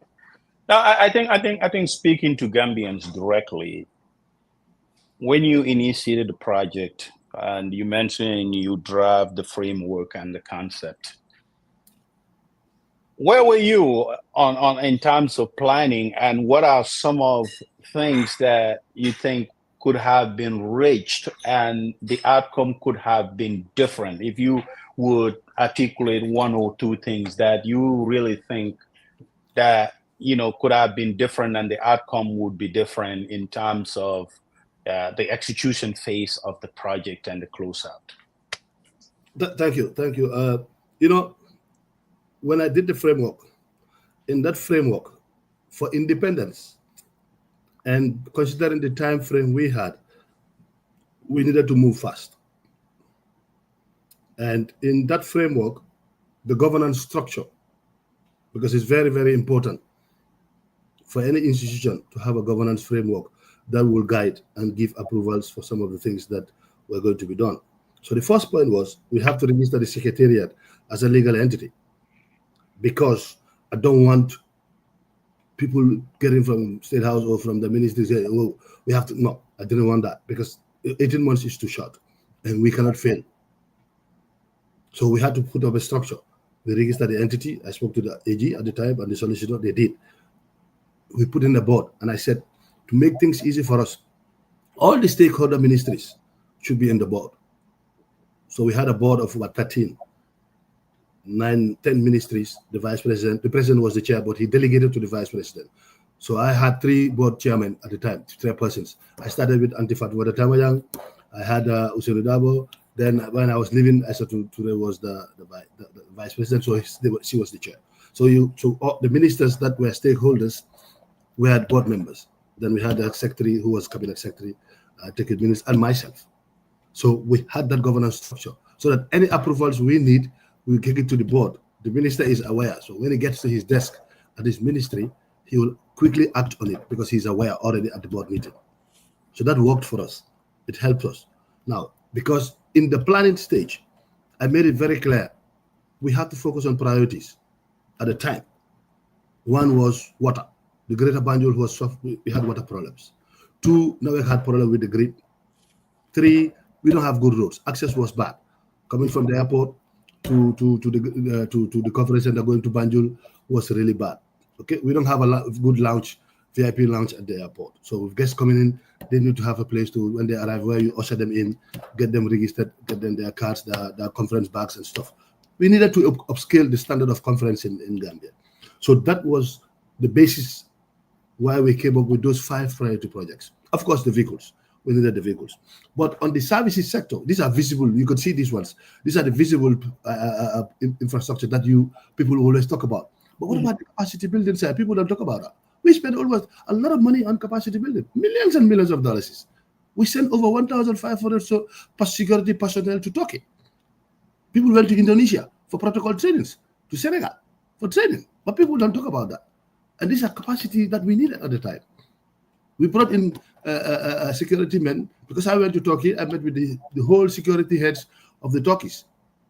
And in that meeting, I requested that we need support with uniforms because our officers need to look different during the summit. So I was given 2 40-foot containers of gear, this protective gear for VIP protection and so that. All those things were part of the OIC summit. But people don't talk about it because they always talk about road or Nawek or water or Muto or Muti. But there was a whole lot of things that was going on that people don't see. It was not visible because it was training. People were going for training, but it was not something that we were making too much noise about it because it's capacity. We needed to develop the capacity. So that's how we came up with those 5 projects for phase 1. So the phase 1 was the 50-kilometer road, the airport VIP lounge, the vehicles, the conference center to be completed, which I will touch on, then the water and electricity. So we develop a brochure, and when we travel for every country, we present 1 project.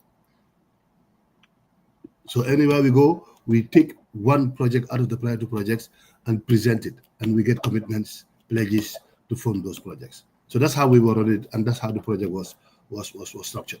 So anytime I travel with the team, before we travel, we get the confirmation, meeting the president, the foreign minister, whoever we are meeting, we will prepare a brochure because we are going to sell. So if you're going to sell something, you need to prepare it very well. You need to package it. The benefits of those investments that we were looking for, we had to prepare it in a brochure to show the person, the potential investor, that this is why we need the roads, why we need motor vehicles, why we need that. So that's how it was structured. Thank you, Mr. Sanneh. Mr. Sanneh, I listened to you very well. And the question comes out to, when you lay out those brochures and, of course, a very robust marketing strategy, reaching out to potential donors in terms of, the VIP lounge, the vehicles. Now, when you depart from that position, there was a total different ballgame. And I will specifically point out the vehicles. Yeah. I don't know whether it's 99 vehicles or 98 vehicles, I don't know. And the price tag attached to that for a 3-day summit. And in fact, even last year, when the finance minister was at Parliament and said the resources, the budget, I think there was 800 million, I think, that he said that was used to pay towards your debt. And I scratch my head. What went wrong? And what could you have done differently?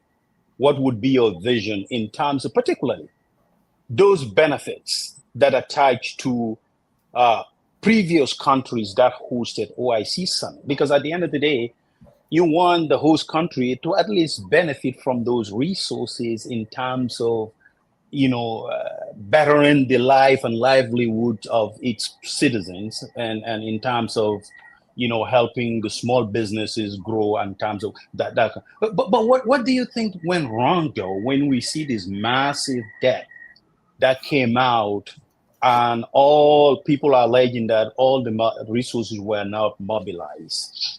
So what would have been different, or what went wrong after you departed? Okay, so let me take you one step back. So we had phase 1, phase 2, and phase 3. Okay, so I'm going to list for you what we had done for phase 1.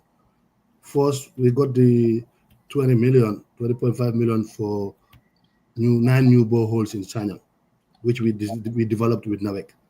And each of these projects, we sat down with the beneficiary agent to develop these things. And I was involved. So it was not like somebody write to me and said to me, Lamin, Lilañ Buga, or no. We had meetings. I was resolute on this because it was, one, my reputation, number one. Number two, it was for country. And there was no joke. It was not a joke. If you knew me at the time in the OIC, they would tell you. 8 o'clock, I'm in the office. Sometimes I leave at 7, 8, 9 o'clock at night. If I have to finish something, I have to finish it. Because I only had 18 months to deliver this project.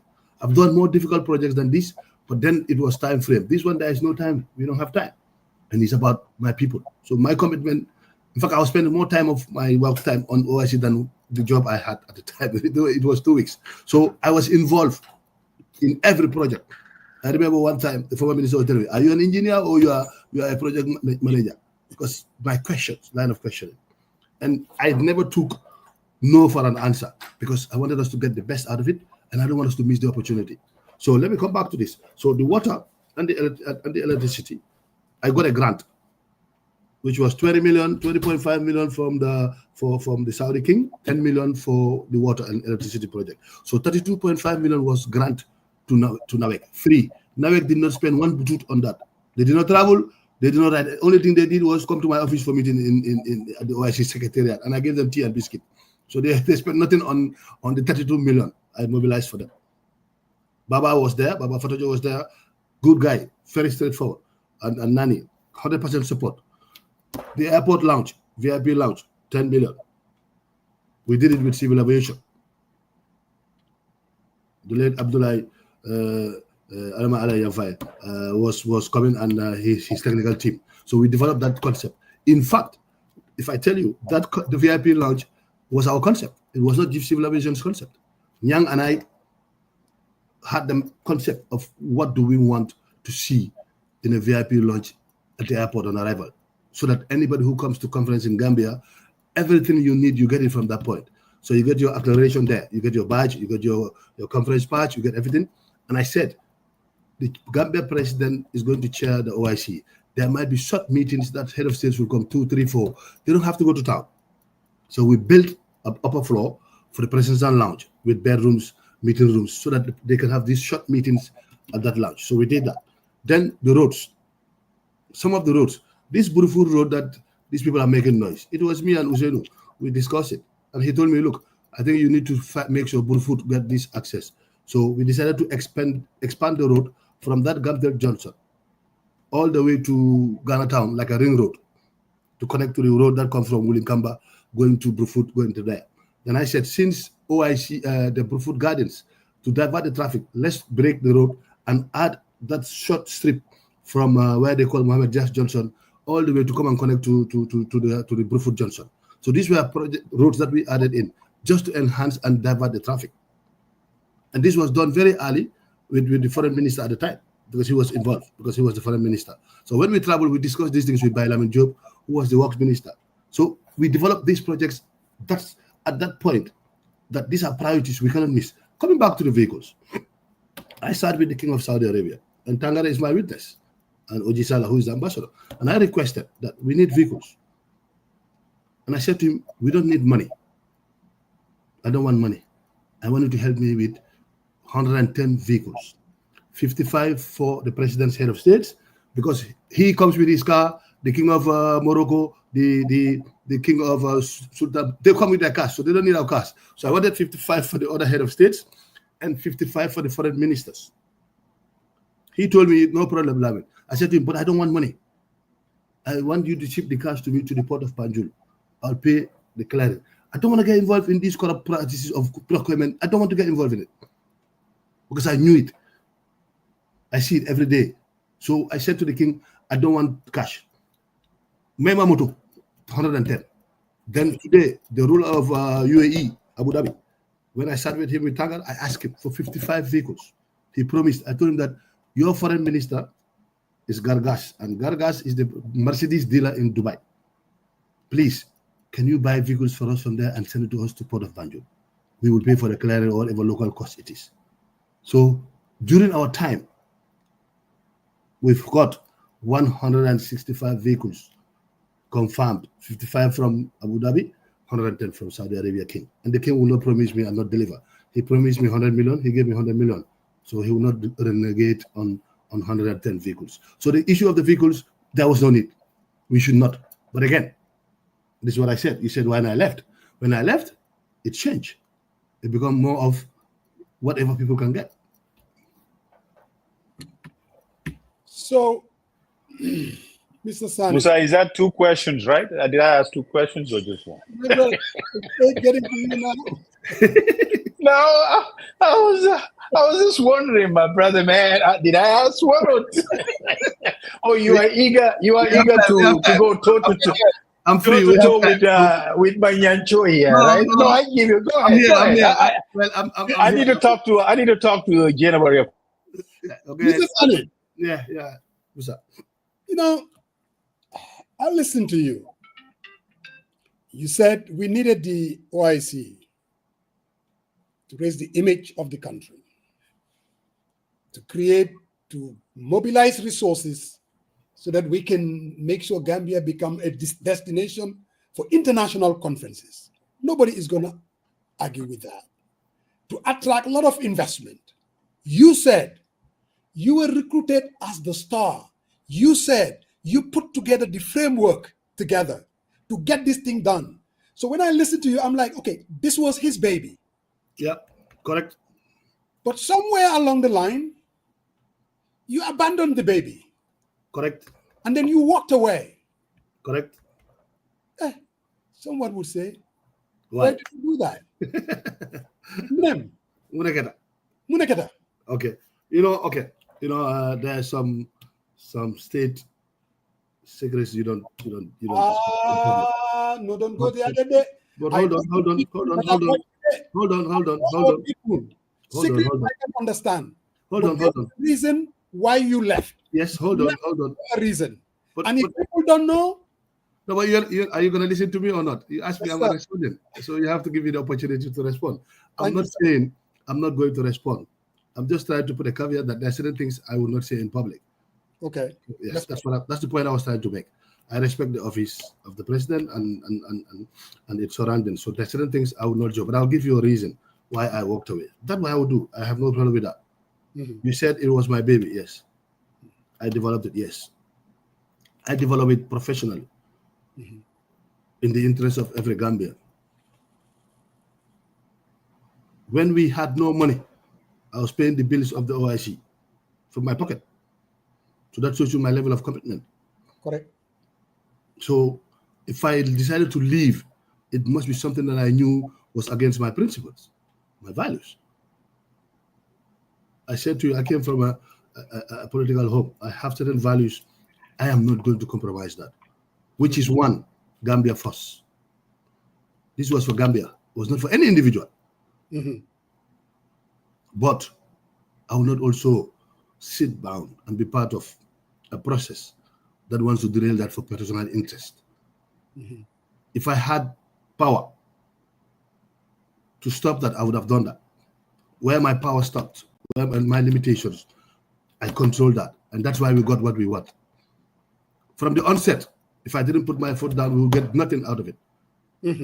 Because the people that the executive wanted to put were not qualified, had no idea. I had to fight. But then there was no money. But when the money started coming in, I became an enemy.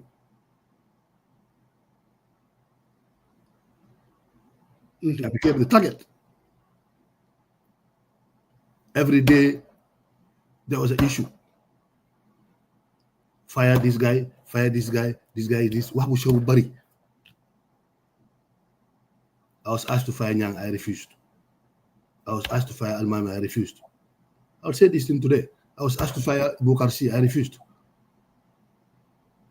Why? They have no reason.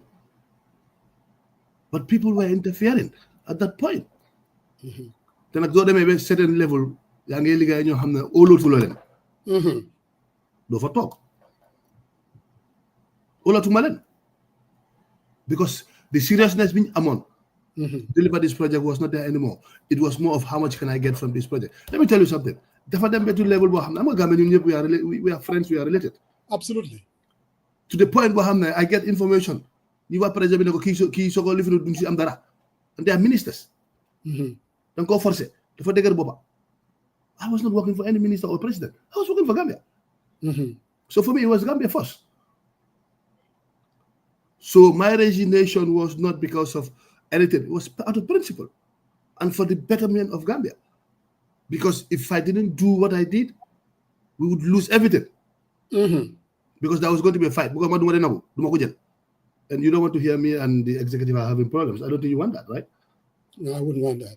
Exactly. So I had to leave and say, look, guys, I'm leaving after 1 month. Get somebody. I handed over. I did my notice period. I handed over. All the monies we raised, I wrote a 16-page handing over notes. I left it there. All the commitments, the pledges, we had 350 million, the hotel, and everything was there. Now, to answer Saria's question, why it didn't happen, again, this is the problem. When you move away from the national interest to personal interest, you fail. And exactly that's what happened. But Mr. Sanneh, I really want to push back on that. Go ahead. Because you said this was your baby. We all understand when you leave the diaspora and then you go to Gambia, the culture is different. So it's going to come down to fighting to the very things. You said you are a very principled guy. I watched one of your interviews. You said you had a very good relationship with the president. At the beginning, yes. When there was no money. When there was no money. You said whenever there are problems, you walk into his office and he listens to you and he said, he calls whoever he needed to call and said, yes, let's go with what Lamin is saying. Correct. So you had him. Leadership is also about knowing the buttons to push, how to fight the fight. What do you say to people who said, affair bit of a direct, the guy surrenders, instead of, so basically you cave in to what the very people wanted you to do, and that is to leave. And here they were making it very uncomfortable for you. Now they're delegating, telling you to fire this person, fire that person. But one would look at it and say, demand surrender. He did not fight. Well, that's a personal opinion. I cannot fight or reject or say. What I can say is that, when you're dealing with certain sensitivities and the geopolitics around us at the time, I look at the bigger picture. If I stay here, what would Gambia benefit? Because I was not going to give it, and this funding that will come will not come anymore. Even the conference center would not be completed. I completed the conference center, for your information. $24 million I saved from FX gains on the funding we had. I invested it, and I was making some money on it. I used those funds to support some of the other local projects which were not budgeted for. For example, the Chinese came to see me and told me, Lamin, Gambia government said they don't have money for the counterpart funding of the conference center. The finance minister said he doesn't have money. Was embarrassing for me. for Gambia government to sign a contract, but I was part of the Gambia government. I said to him, don't worry, I'll sort it out. I went to the board to get approval and presented to the board that I have money I can pay on behalf of Gambia government. Since OIC is Gambia government. And I got the approval and I did. So it was not an issue of walking away. It was an issue of what is best for my country. Now, the question now goes back to the point. Again, she said, su fekkee ne da ngaa liggéey ak ay nit ngeen commencé dara ngeen dem ba si digga léegi nga taxaw la jóg gisi la ko ci looy def nga wàcce ko fa oo nga fight déedéet benn ngaa def doo mën a def oo nga fight option si nga so yow nga jox option si ne lan lay def so ma wàcce ko fa oo ma xeex right waaw xeex boo xam ne nag du xeexi local because xamoon naa tension bi and I'm in that sector outside Gambia. Any small news, negative news about issues within the OIC Secretariat and the government would have done a bigger damage than what happened. I can tell you for sure. So no, just a quick follow-up. So you're telling me at this point, you are not having the ear of the president. And secondly, did it coincide with basically the what I call sabotage between the UDP and the president? No, I was there. No. Uselu left government in February or March. I was there till September. I left 1st of October or so. So, Bokut. Because let me make it very clear here. Man, Suman Ligebi was not partisan. I'm UDP. He knows, everybody knows me. I'm UDP. Okay? And I refuse to be involved in that discussion. Okay? I knew a lot about it and I dealt with it when at the first point I killed it off. I focus on my OIC. It was not, you're not listening, you don't have the ear of the president. This is not about the ear of the president. This is about, we have 120-something million now projects to do. Right. So it was not about the ear of the president. It was about interest. Right. So it's not about the ear of the president. It was about, we have this money. Let me put it that way. Let me be honest. Just make it clear. So in that situation, you go with the letter or you preserve your integrity. I preserve my integrity. That's what I did, Musa. Exactly. That's why you're talking to me. If I had done otherwise, you'd not talk to me. Absolutely. Would you? Absolutely. Exactly. So we find the right people to run the country and stop this tribal issue. We have good, competent people in Gambia. Not me, sir. I'm not competent. You're going to experience. They're ready to come and work for the government. When I went to Gambia government, when I want to do this thing, you know how many people called me to discourage me from the professional side? I'm sure a lot.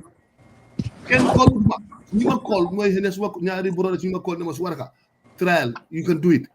There's no better person to do it. Everybody goes, okay. But I did not listen to that. I said, let me do my best. Wherever it takes me, tomorrow, I will say to my family, I did my best for my country. And exactly that's what I did.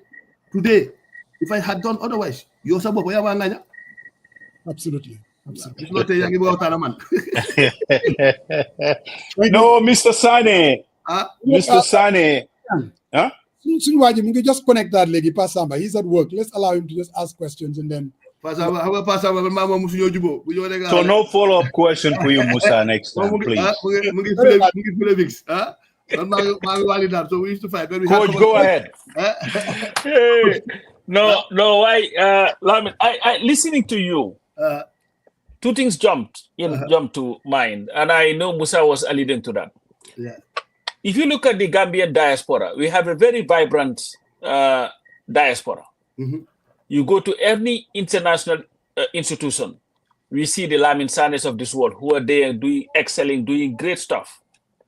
You bring them to the Gambia, they either pack their things and leave, or just succumb to the pressures.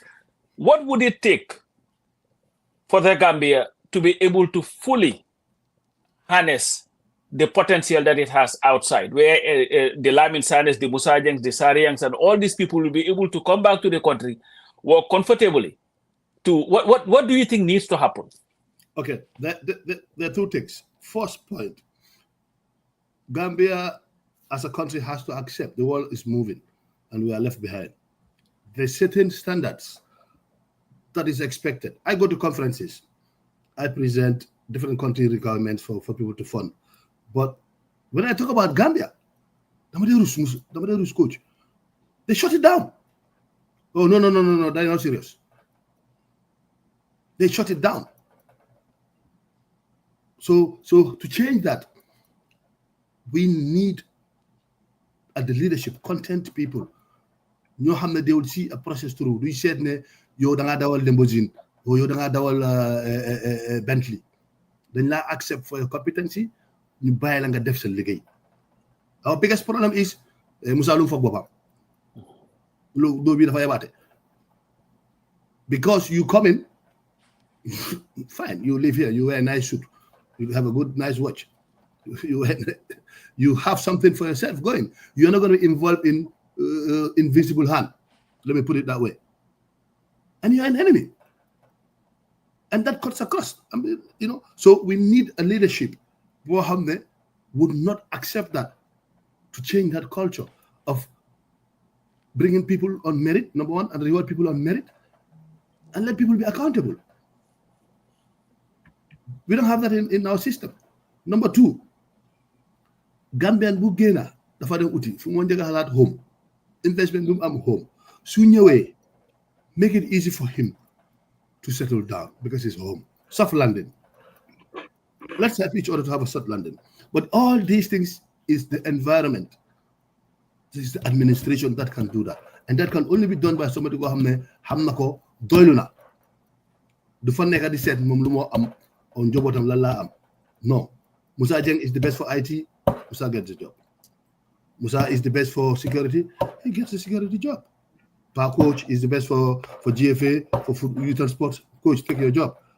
Give him milestones per quarter. If he doesn't perform, get him out. You cannot have excuses. Come on. So to change that, the leadership more common than because I'm then told for him the boss said leadership is more the lead. And when you have that sort of leadership, understand issues to a certain extent. If your president is saying audit is an opinion, yes, why do you do that? You can give your opinion, you don't have to get an auditor. But to show you the level of understanding and the importance of having an audit report, they need to understand it. There's an objective behind it. So to answer your question, those two things are very, very important to change Gambia. Now, changing Gambia, listening to you, and as I was listening to you, I was really impressed, shaking my head, with Sajar Jar, where you've been, the things that you've done, and all that. And then you mentioned somewhere that you work, and that was at the tourism department. Yes. Department of Tourism. Yeah. And if you look at the Gambia, and then you talked about the OIC and talked about how close Gambia is to everywhere. 6 hours from New York, 5.5 hours from that third world country, England, and all these other places. And tourism continues to pretty much go down in our country because I know government calculates the numbers, but I believe that without the diaspora coming in December, we are not getting the tourism that they think we are getting. You have all this experience in the resource mobilization. You've gone everywhere. You've done everything. What do you think is the missing piece in making Gambia the destination, like your friend would say, destination Gambia? The destination, and I mean young, destination where it would be more attractive for people to come to us, giving our proximity to everywhere else, rather than go to our neighbors, Senegal and all these other countries. What are we not doing right? What should we do if you were to be given that portfolio? Look, tourism is a product. People feel it. In that product, you have different components. You've got the cuisine. We got it. Our food is fantastic. Okay. Number two, services. Gambians are very happy people. They smile. They're very polite. They're courteous. We have that. We got the people. Destination B is proxy. We have it. Okay. Today we have a conference center that can take us to places. The point we are missing is the policy and the investment guidelines. Yes, they have a GAIPA. Yes, they say if you invest in a hotel, da da da da da da da. But let me tell you, I have worked as a consultant for some tourism developing countries. Okay, Gambia, to get from one point to another might take you 6, 7, 8 weeks. The bureaucracy involved, in getting certain things done. I am privy to, when we were doing the OIC, one of the things we had as phase 2 was the services on the airlines. Turkish Air was one that came in, which we had a very good relationship with. Okay, we were discussing to get British Airways back to Banjul. And Yang and I had to develop a program which was going to be used for the investment forum day before the presidential summit. So we had organized an investment forum to be held 2 days before the summit start, the OIC summit start, so that we will attract all the international investment firms and the credit rating agencies to come to Gambia at our cost. We were going to pay for the Moody's, S&P, and others to come to Gambia, invite them to that summit, and we'll pay their cost. Why we were doing that was to profile Gambia with what we have. So one of the things we're missing is that profiling is not there. Today, most tourists go to Senegal for Gore, and they come to Jufure. And I think we have more in terms of to sell in terms of the Kunta Kinte history that we are not doing very well. So all part of that is part of the profiling. The creek we have, Senegal does not have that. If you take a boat from Denton Bridge, you'll be surprised what you will see in 2-3 hours on that creek. So that was part of our program, to take these investors on a creek tour for the whole day, for them to see, to invest. And so you have the credit agencies coming to Gambia, look at Gambia, start profiling Gambia, because rating is profiling. It's not about what happened in the past, but what is the potential. So we're going to show what potential we have as a country in that regard. For example, investment in river transport, investment in tourism, entertainment on the creek, and the conference facility. That will attract airlines coming to Gambia because there will be traffic. So on the tourism part, we've got 4, but we are missing 2 of the most important components to drive that business. Today, when I was at GTA, we worked hard to get Gambia on the CNN. If you remember, there was a time, a couple of years ago, 10 years ago or so, Gambia was on CNN advertising. It was our time. But it took time to get onto that free grant advertisement that CNN was offering. We never followed up on that. We could have done that on the international channels to advertise Gambia. But we don't have that framework. The people running the tourism, all they do is allocate land there and collect money. The product mix is not being looked at. We've been selling Gambia for sea, sun, and sun. That's all you hear, the 3 S's. We need to change that. We have more to offer. Bird watching is something that was big. We encouraged bird watching when I was there. We supported the bird watchers. We've organized training for them. We brought experts from Holland to come and train them. We improved the standards of the hotels. It has to be ongoing. It cannot be just for 1 year and then that's it. No. So we need to work on our product and how to sell it. That's a missing part, because if you don't have a good mix, you cannot sell it. The investment you require, you will not get it. Brother Marong. Yes, sir. Yes, sir. Hey, I thought I was going to be allowed to ask one more, but go ahead, Coach. Go ahead. Oh, Coach, you came in defense of Musa. With all that, I will let you ask one more question because you are my man. So go ahead. Thank you. Now, Lamin, I'm going to pivot a little bit. Go ahead. There are 2 issues confronting the UDP, a party that I am assuming you are a member of. No, I'm not a member. I'm a son. You are a son. Yeah, you are a family member of. Yeah. There's this talk about tribalism that they are talking about, and what do they call it? Whatever Sirinjai accuses them. Mm-hmm. But there's the issue of the leadership of the party and camps. Yeah. Your name has been floated so many times. Certainly, Lamin Sanneh, I think he will be a compromise candidate. Do you have a camp, one? And are you aspiring to one day be a presidential candidate for the Republic of the Gambia? Thanks, Pa. I mean, this is the cheese in the house, right? I call it the cheese in the house. I get asked this every day, so we'll do justice to it as usual. First point, there is no where that you'll say this is Lamin Sanneh camp. So I don't belong to any camp. I belong to UDP, and my choice for candidate is Zenedago. And I've said that several times for good reasons. And until that I see something different from him, I'll have a reconsideration. But as we speak today, I've been a member of the party even before UDP was UDP. My father was one of the people who called up to set up a party like UDP. So I've been involved with the party since I was in university. So I'm not a member, but I'm a son. I call myself a son of the party. So I will not be involved in anything that will bring dispute or that will bring the party down or try to create problems in the party. So your second question, no, I have no aspiration. I'm not aspiring to be president of the Gambia. The people of the party will select their leader, who they believe should be able to lead them going forward. And when that time comes, the people who are interested will do the necessary and will go through the process. If I am asked to lead, like I always say, I will consider. But I'm not sitting here and telling you that, oh, I don't wake up in the morning and say I want to be president of Gambia. I'm content with what I have. I'm willing to serve as a clerk to make Gambia move forward. So to just follow up, that means that you have not submitted an application for the candidacy. No, my candidate is Useludab. Thank you very much, Mr. Sanneh. I have to drop off, but I just want to tell you, I'm really impressed listening to you. Even though you support the lowly Walidan, you guys are in second division, cannot even go back up. But you know, thank you very much. Wow. But thank you. Thank you. Thanks. All right. Mr. Hello.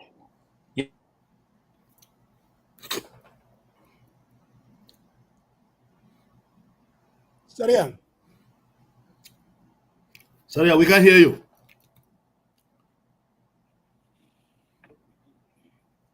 Sarian.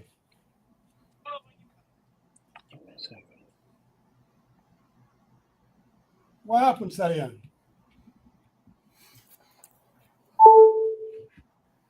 Okay, I guess I'm gonna. We can't hear him. I don't know what's happening. No, Musa, sorry. I was talking to the other line. They're trying to engage an alarm. It's going off, the security system. So I'm trying to give direction. Someone said that they think I block you. Huh? They say what? That I block you. Block me where? Yeah, go ahead.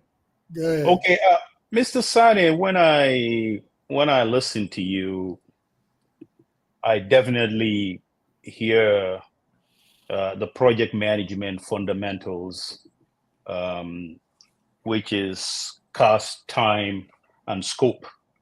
But also, more importantly, the stakeholder engagement, which is the government as a big part. And I know Musa asked you a question about, you bail out when things, but you and I both know leading a project, you definitely need the support of key stakeholders.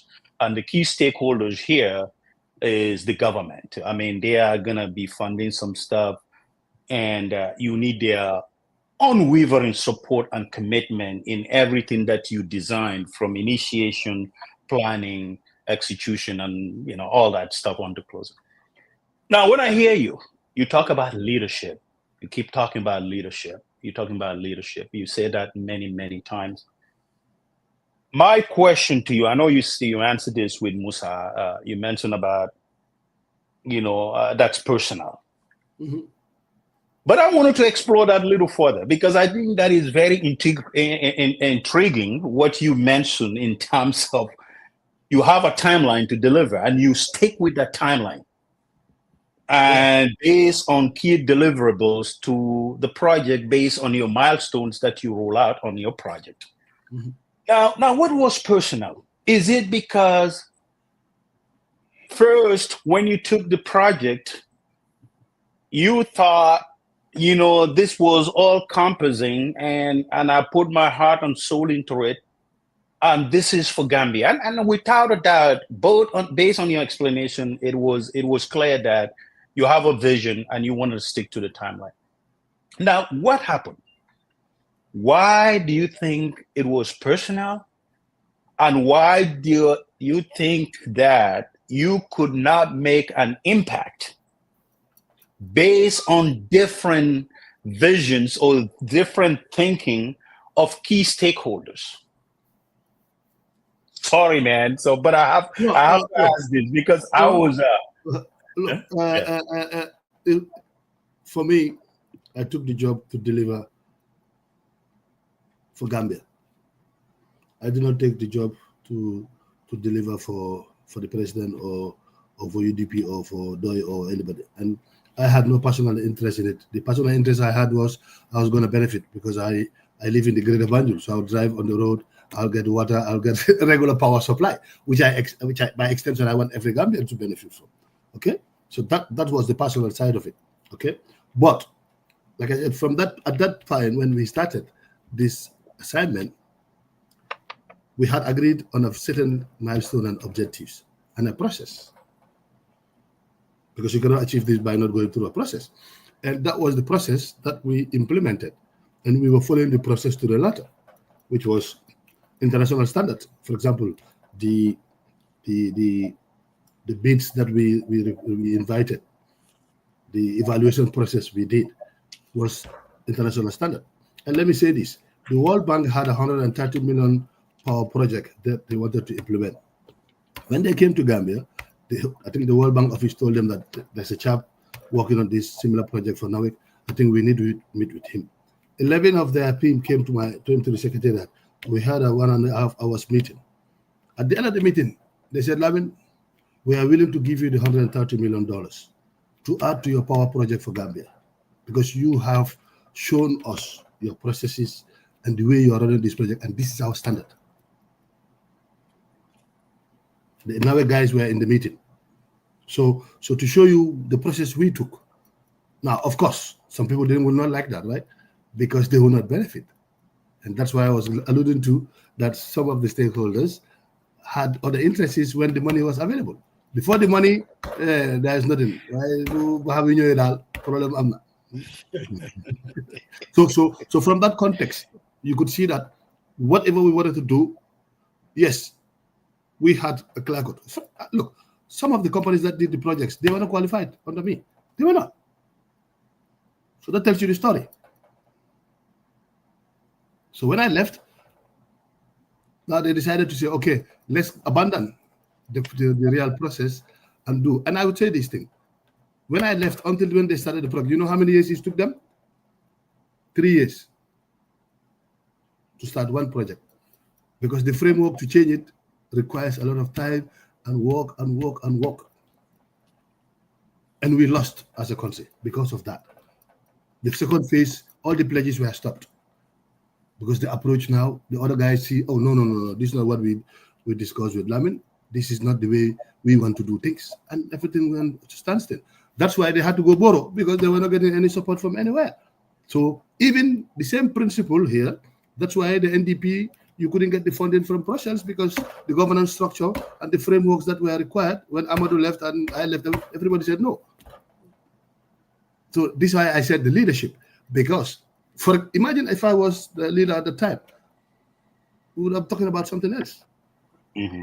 So that's why I said the leadership is important, because at the end of the day, the buck stops at him.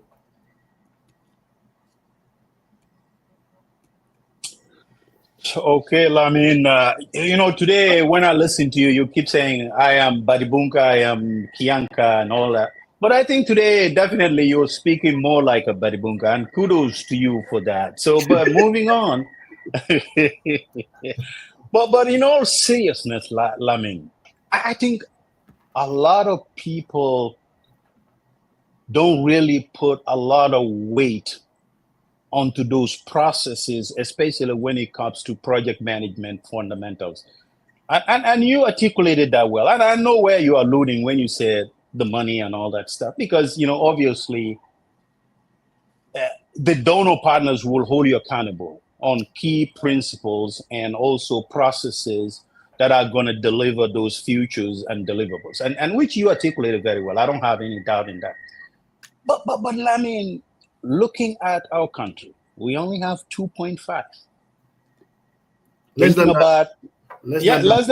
Lamin Sanneh, the likes of Nyanja were up there.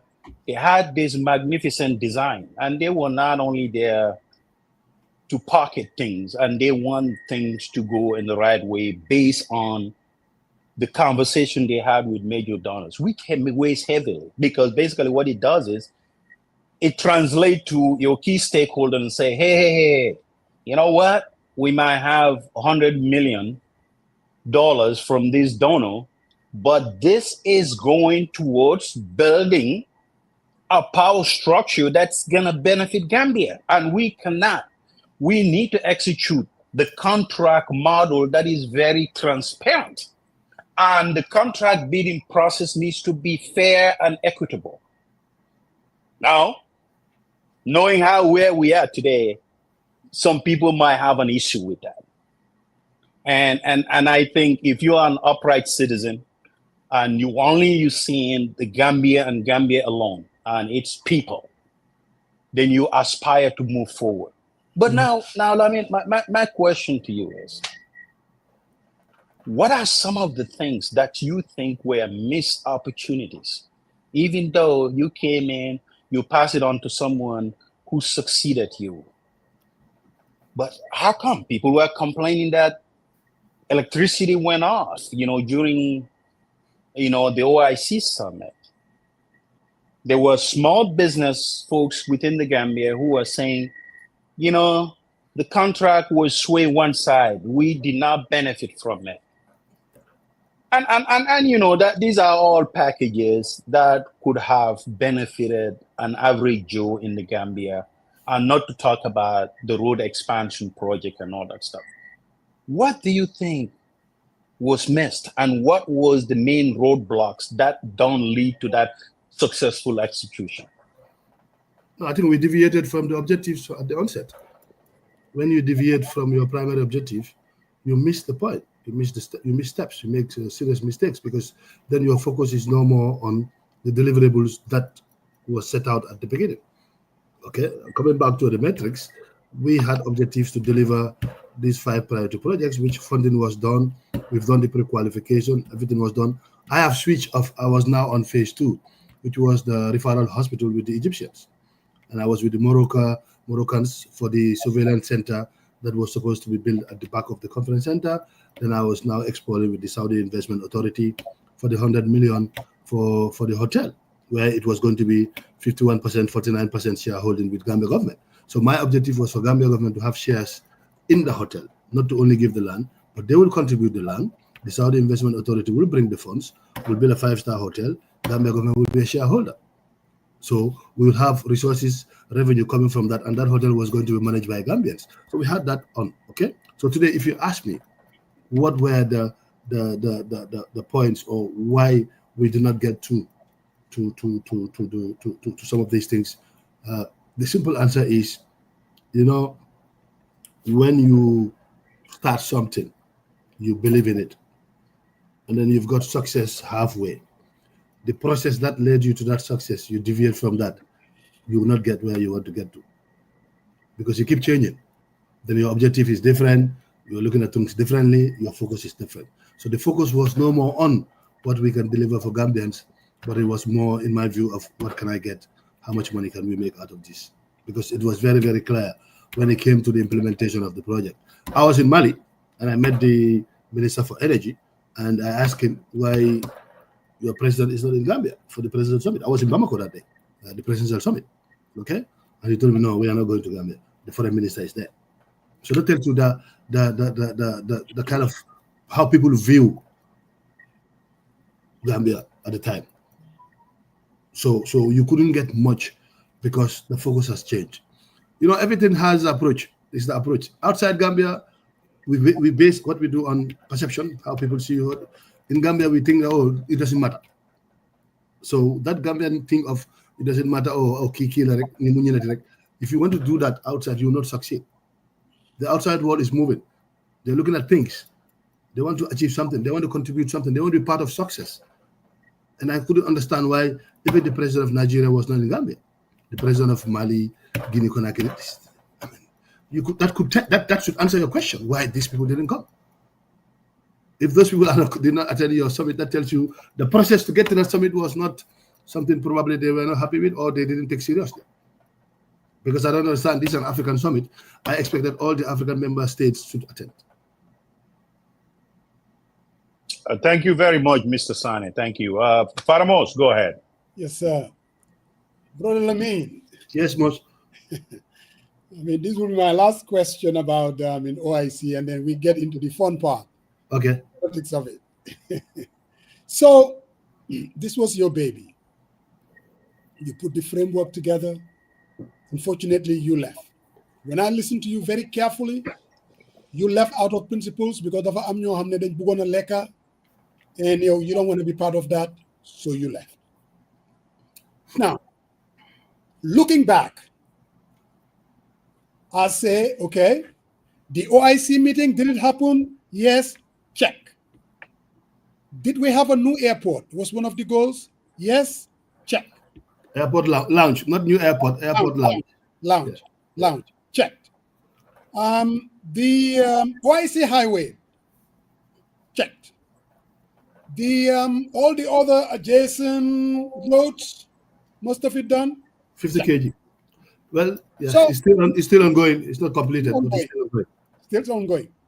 So looking back, this baby that you created, I'm sure you do have your reservations, but looking back, what is there that they actually really missed? That if you guys were still there, you would have taken it to the next level. What would it be for somebody like me, a layman, saying if it was still Lamin Sanneh that saw it through, then Lee Modern Harry. If you can, the biggest point would be achievement would have been the MICE concept. And what's the MICE concept again? It's meetings, exhibitions, and conference and events destination thing, because we have the conference center, the hotel, we had the land. I changed the location of the hotel from the Monkey Park to where it is now, though it's not constructed. But we had already gone advanced with negotiations and discussions with the Saudi Investment Authority for a shareholding 51-49 to Gambia government, 51 to the Saudi Investment Authority. That was big. That was one of my big milestones, because it has a continuity and it has a trickle-down effect on every Gambian, because it will bring tourists come for conference throughout the year. So you cannot say, oh, tourism is closed or not, because this conferences is every year. And one of the reasons why I said I picked this, because I was in contact with Google guys, because I met them in Nairobi, one of my trips, and we were discussing to say 2019. If I asked them, can you guys come to Gambia? And there were subsequent follow-up emails I sent with them to see how best we can host the Google conference in Gambia. You know what would have done to Gambia if we had managed to pull that off? The airlines will come, ground handling, transportation, food at the hotel, vegetable production, farming, and so it has a lot of subsectors that we are going to benefit. And I'm pretty much sure if I had stayed, I would have get that out of the way. So that's one thing that I look back today, because anytime I pass through that land, it's a prime land, and the way it ended with somebody coming from Senegal wanting us to give him a guarantee compared to what the Saudis have, it's a missed opportunity, and a very bad one for that matter. And I guess that's the guy who is involved in the court case with this lady, okay, that they brought in to do that hotel. I met him, and I asked simple questions he could not answer. So one of the things that I look back and I feel like, yes. And the hospitals, because I was very passionate about the health. I went to Egypt, and they promised to fund it. And I told them, I don't want money. You have experts. You have an Egyptian hospital in Gambia that is doing work. We can walk through them to fix Serekunda Hospital as a referral hospital and build a new emergency and accident unit at A&E in Banjul.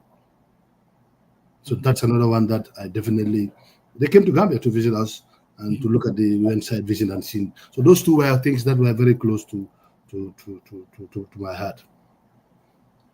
So I'm going to shift gears here a little bit. Last time I asked you a question, of course, assuming, because most of us believe that you're a card-carrying member of UDP. You said you're a son. And maybe you can explain what that means when you say you are a son. And I have a friend of mine, I told you do have supporters. You'll be surprised. Yeah. Right here in Atlanta. And this is what the guy said. He said, with everything that is happening to the UDP, here is a guy who is absolutely You said you're from a political family. Your dad is Jallow Sanneh. Correct. In the Gambia, you are well known. When you walk into a room, people see you. You know what I mean? Mm-hmm. You are very smart. Most people that are listening to you, if people don't see you as a political guy, well, you know how Gambia is. Mm-hmm. Somebody keep up, he politician, and whatever he politician is. They see you, they don't see you that way. So what the guy is saying, looking at what is happening in the UDP with this succession, elbow wantebi, name calling be, getting ready for 2026, the guy is saying, here you have a guy who can be a compromise candidate. He's not well known, but backed by Usainu, supported by Youngs, supported by Talib. They throw their support behind him and said, here is our transitional leader. He can bring the change that the country needs. People are saying it's a winnable scenario. That's what the guy is telling me. I said, you know what? I'll put it out there. What say you, Mr. Sanneh? What would you tell this supporter who really believes that definitely people are looking at the wrong places? Maybe they need to zero in on somebody like you. What say you, Mr. Sanneh? No, I mean, the first question. When I say I'm a son of the party, I was privy to discussions of forming a party at a very early age in '95. I remember when Koro died, his father and the former deputy speaker came to see my dad to talk about the current situation, and they should plan to set up a party after the APPRC transitional period. And I was privy to that, and that was in our house. So that's why I said I'm a son, I'm not a member. Okay? From party. Correct. So I'm not a member. Feke machi bole, she started. Maybe put it that way. So I'm not only a card member, but I'm a strong believer of the ideology of the party. Correct. And I supported the party from even when I was in school, university. So yes, that one I don't hide it. I am proud to be associated with the party, and I would do anything in my capacity to enhance the party, because I believe in the ideology, and I believe in why the party was formed. Okay. Now coming to this issue, the cheese, I call it the cheese in the house. You know, it's okay for people to say or to aspire, because Musa, that was a time you didn't candidate. Can you call Lal? Wow, you want to dig? Okay, Yes. Why party evolve now, grow now to a certain point. Tey suñ defé né dañ bëgg am député sax di nga am 25 application. Chairman TP Brikama, we had 14. I was part of the selection committee. Yes. The last local government mayoral elections. This now applications. In the past we don't. Alhamdulillah. Santa yàlla ñun nga xam ne ñun doomi parti bi lañ dañ parti bi dafa juddu ak ñun. dañ see santa yàlla bu baax a baax. ñun utuñ place, man utuma place. su ma la waxee ne man su du Ousainou Darboe waxam ak yi duma dugg si executive fi nii duma ko. I don't have to be in the executive to do what I do for the party. I've been doing it without being an executive member. Correct. So I don't have to be an executive member to do what I do for the party that I believe in. I supported from the beginning today. Not for any position. We need to put politics of ideology, not politics of tribe. No. Let's do the ideology and merit. Competence. We just talked about the issues we're facing. Man Lamin Sanneh to that. I have no qualms. Bokuma Ben Camp la boko UDP. And I have my choice for president candidate. And I say it for reasons. I have my reasons because of his qualities. Now, if Usainu is not there, whoever has a similar quality or similar, I will support. If the people decide, no, Lamin it's the people who will choose, not me. I will not go to tell anybody, oh, I have to. No. People have to choose their leader, not the leader choosing the people. No, you don't do it that way. So, koku lim la wax nonu, mom lolou la gis.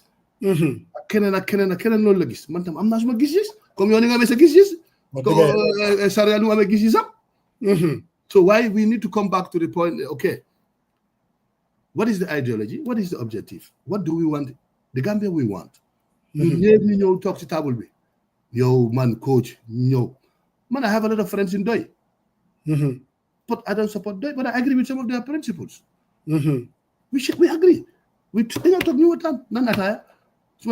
But about Hajo, Gulo, anything. Correct. When I met with the ministers of MPP, some of them we chat. We are not enemies. We are brothers and sisters. We are Gambians.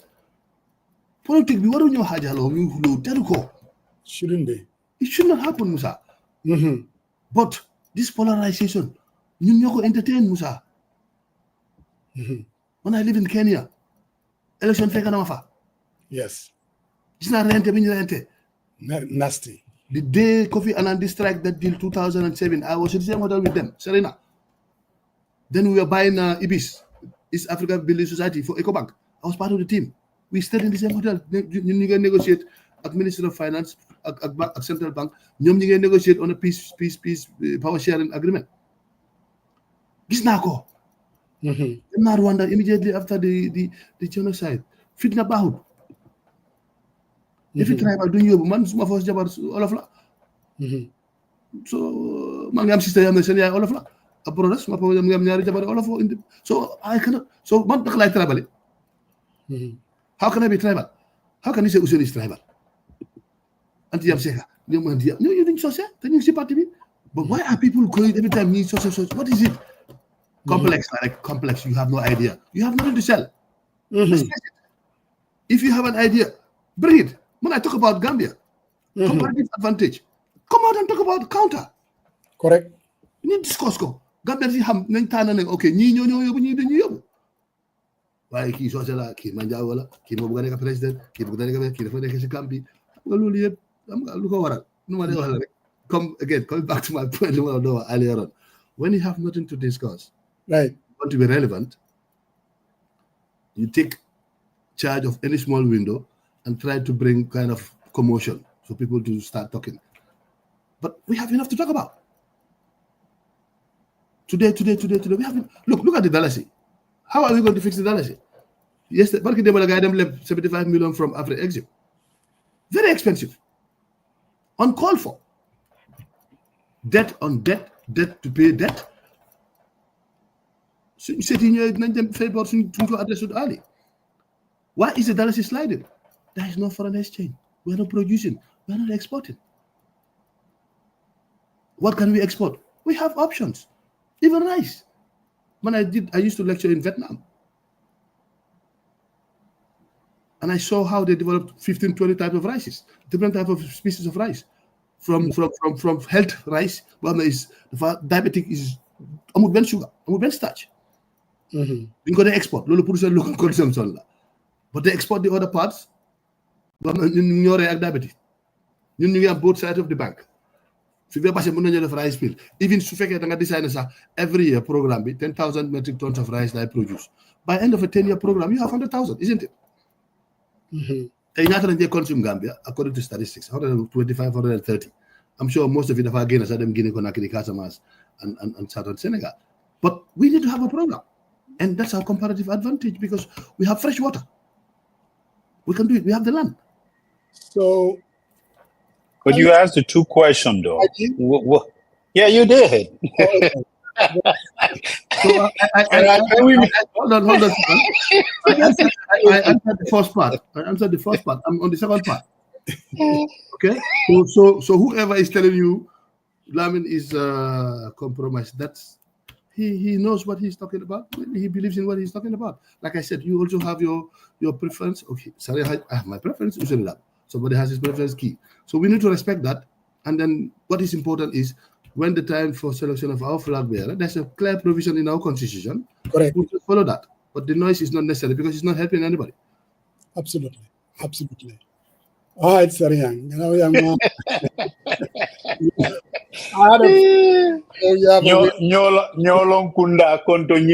It's okay. You can ask him the follow-up question about politics later. So Mr. Sanneh, your good friend, Mr. Njai, want us to ask you, particularly me, the Rohingya summit. I mean, what do you what do you have to share with Gambians and the viewers at large? No, I never wanted to talk about some of the things we have done and people took credit for. I mean, I'm not that kind of person. And well, if you force me to say something, I'll give you Please, my brother, you gotta share with, because my boss said I have to ask, so I have to. Nyang is a good friend of my cousin Saya, so definitely we will love to hear from you. No, I mean, the Rohingya issue came up. I was in Dakar and visiting the OIC ambassadors, and one of the ambassadors asked me, "How prepared are you for the summit?" And I said to him, "Which summit?" He said, "There's a 10 foreign minister summit that is supposed to be hosted by Gambia, and we are all looking forward to you because we believe that you're doing a good job, and we are all coming. Our foreign ministers are all coming to see Gambia, and ahead of the main summit." I was shocked. I have no response because I was not aware. But being the person I am, I said to her, it's a lady, it's a Malaysian, she was Malaysian ambassador. I said to her, "Your Excellence, don't worry, we are prepared. We will host it." So I came back to Banjul and I asked the foreign minister, he was not aware. So he told me, no, the justice minister went to that meeting. I said, okay. Then I got a letter from the OIC secretariat that same day. The following day I came to work and made reference to the meeting that was held, I think it was in Bangladesh.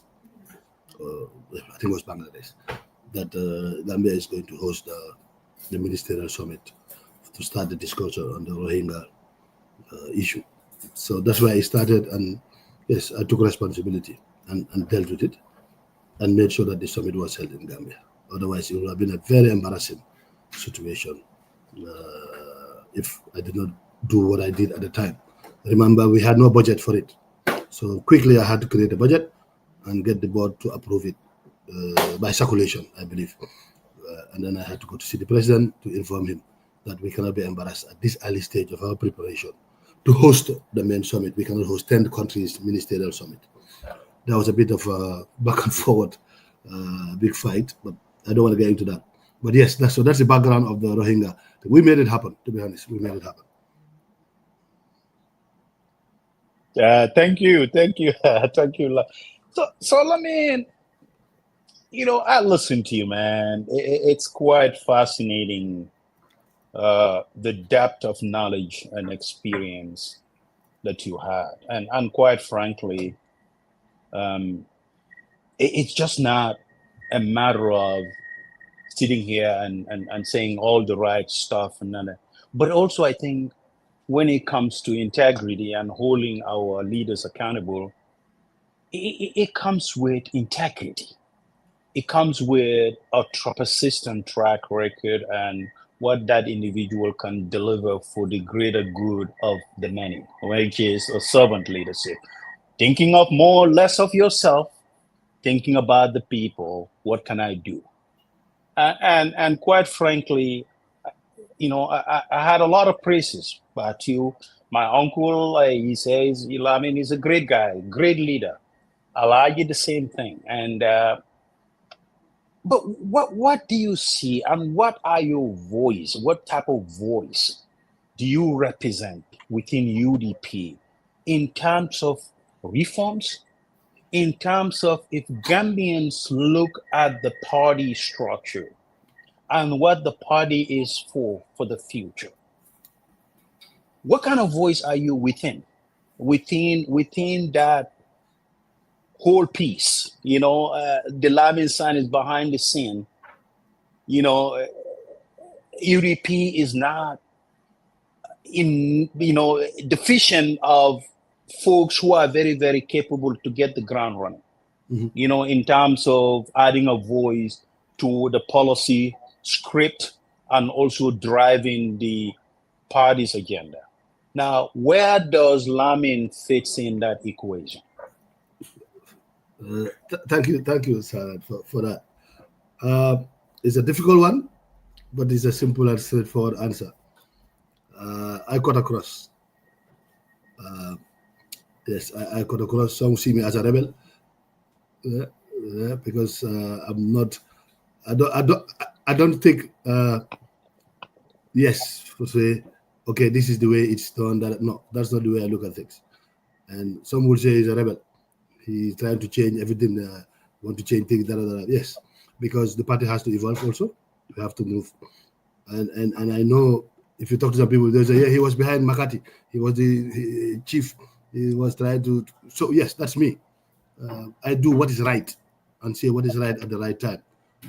I don't wait and I don't do that. I'm not perfect, okay? I'm not a perfect person. But the opportunity I have to do things, I do it at the right time and I say it. If you ask Usain Dabo, he'll tell you, Lamin is my biggest headache, he's my biggest critic. Because I owe it to the leadership. Not to say it, but to lead by example. So I sit in the strategy committee, yes. I sit in the policy committee, yes, I'm there. I sit in the finance committee, yes. I sit in the resource mobilization, I'm the vice chairman, yes. So I have multiple functions in the party. But you will not see me, like you said, everywhere. But yes, my hands are everywhere. But yes, that's the role I play. Thank you, Lamin. Sometimes I do things that are not within, but it has to be done. Yeah. So I don't wait for somebody to do something that is going to help the party. No, I do things as long as I know it's in the interest of the party. I'll do it. Some agree with me, some don't disagree with me. Some like me, some don't like me. But I'm not in a popularity contest. I always say that I'm not in a popularity contest. Thank you, Lamin. Over to you, Faramos, the chief strategist. Yeah. I listened to you and you said you are rebellious. Oh yeah. I heard from that. And people like me that follow UDP, I always get myself in trouble because they tell me to stay my nose out of UDP stuff. And I don't. I just ask the questions. I mean, there is a battle that is going on within the UDP. And I mean, we all see it. I mean, you have the reformers that are basically saying that, for 2026, we're going to go a different direction. I listened to you, and you said you are like Usain Dabo, but basically you are on the other side. You are the ones that are saying that Usain should be the candidate, the flag bearer. I mean, tell me that I'm wrong. That's not what you said. Now, but just listening to you very carefully, it looks like that's what you are saying. That's what I said. Exactly. Yes. And there are other people within the party that are saying, hey, man, we've been there, done that. Okay. And if we want to bring victory, we're going to go a different direction. Let's have a process that, and go through a process with a new candidate, with a fresh face, that can bring victory to us. Then we can change the country. What's wrong with people thinking like that? And why are you saying that sticking with what you've stuck with since 1996 is the way to go? Why? Okay. Thank you. Well, you answered yourself by saying that other people are saying we need to change, bring a fresh candidates. Others are saying, no, we want Usain to continue. Everybody has his reason. There is nothing wrong people aspiring to lead. There's no absolute. I have nothing against anybody who says I want to be a flag bearer of UDP. UDP has grown from that party that in the past we struggled to get candidates for other positions, not the presidency, to where now we have a long queue of candidates for parliamentary, for mayor, for councillors across Gambia. So if it comes to the leadership position also, I expect people who are interested to say, I am interested. But it has a process. So that has to happen when the time comes, when it's open, you can apply and say, I'm interested, and you go through that process. And if you are selected, we'll all follow you. whoever is selected. But there's nothing wrong people aspiring to say that I want, and there's no wrong people saying I want this particular person to head the party. I also have my right to say I want this guy to have to head the party. But I will follow a candidate based on values, morality, and credibility. I am not looking at a person that he has attempted and failed. No, right. I'm looking at, I have a criteria for who I will follow as my leader. So that's my argument. So my argument is not based on number of times you run, but the person, the character. I look at characters. I don't follow people because of noise. I follow people based on character. So if today Alhaji Ousainou is not that character that I've known, I will not follow it. Very clear. So my position is I'm rebellious to reform the party. We have to do a lot of things. I have pushed a lot of things in the party in the past. The party is evolving. I agree. I have nothing against anybody who aspires to be a party leader or presidential candidate. I have no problem with that. I don't have a problem with people saying this is my candidate. No issue. I have the right to say this is my candidate. So you also have to respect mine. If you want me to respect yours. Absolutely. But we should not bring it out like the way it is happening when the process has not started. There's no need to make noise about it. That's a process. There's a provision in our constitution on clearly defined how this is going to happen. And it's always put in the newspapers for people who are aspiring to apply. So when that time comes, you can put your application in and the selection committee will go through the process and we'll select our flag bearer and we'll all rally whoever is selected as a UDP flag bearer and we go campaign for you. But Musa, and this is what I said. Let's be honest about this thing and let's stop these people talking. Look, I can, making certain noise, you are dividing. Yes, because our enemies or our aggressors are looking at this. Yes, they will try to fuel that, and push that to bring sort of like division among ourselves when it should not happen. Gambia we need to come together, you, me, and everybody, to change this government. Absolutely. Unless if we're interested in something else. Absolutely. If we're interested in what we talk about just now, the livelihood of poor Gambian people suffering, I'm sure we can find a voice together. Absolutely. Select somebody, support him like we did in 2016, change the government, bring in the team that will fix the country. That team is very important for me, not the leader only. It's the team. And who can put that team together, Musa?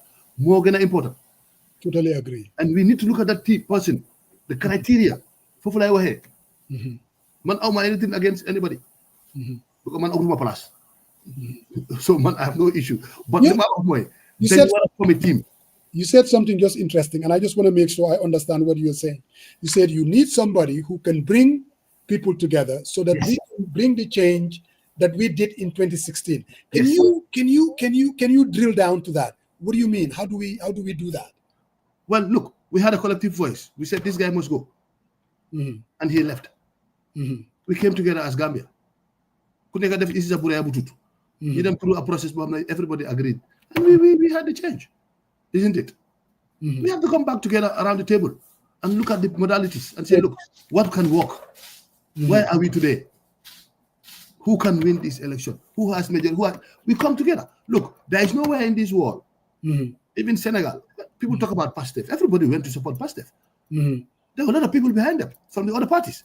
Correct. So it was party-led. It was not like somebody who... No. So we need to find a way. Today, let's be honest. I keep saying this thing. We had what? How many parliamentarians? 4 chairmen. Come on, we're the biggest opposition party. Definitely. So we need to come together and say, UDP, you talk new time. Okay. Agenda first 5 years. What is our agenda? Minister of Education. I'm somebody very good in education background. Minister of Education. Musa Jeng is good in cyber security. SIS. That's how you build. It cannot be done by 2 people, 3 people, 4 people. No, but there must be a consensus on the framework and who has the majority. And this talk of what they wanted of coalition, I'm 100% behind it. Correct. And I'll do anything to make it happen. But it must be based on something that is justifiable and is reasonable. Whatever justifiable and reasonable means, it can mean different things to different folks. Yes, but we need to discuss it. Correct. Definitely. So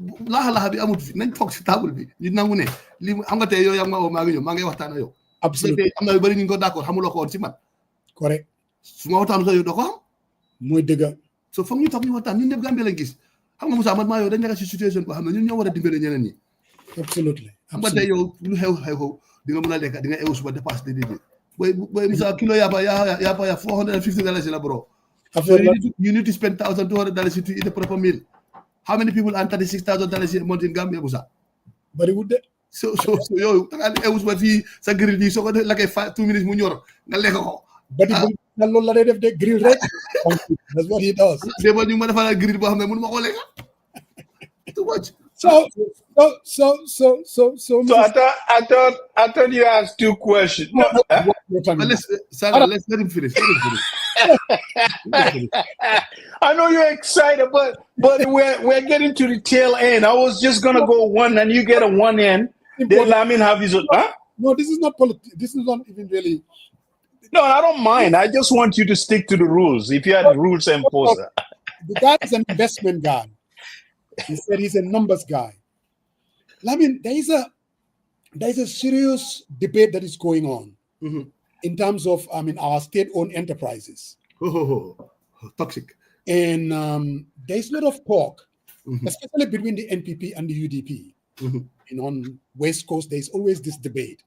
And emerging from, what's happening at Gambia Ports Authority, this talk about the deep sea, and then there's obviously the Senegambia Bridge, and that kind of a thing. Now, looking at it, generally, people are saying, when you talk to the finance minister or Ibrahim Silla, they'll say, look, this is a new business model.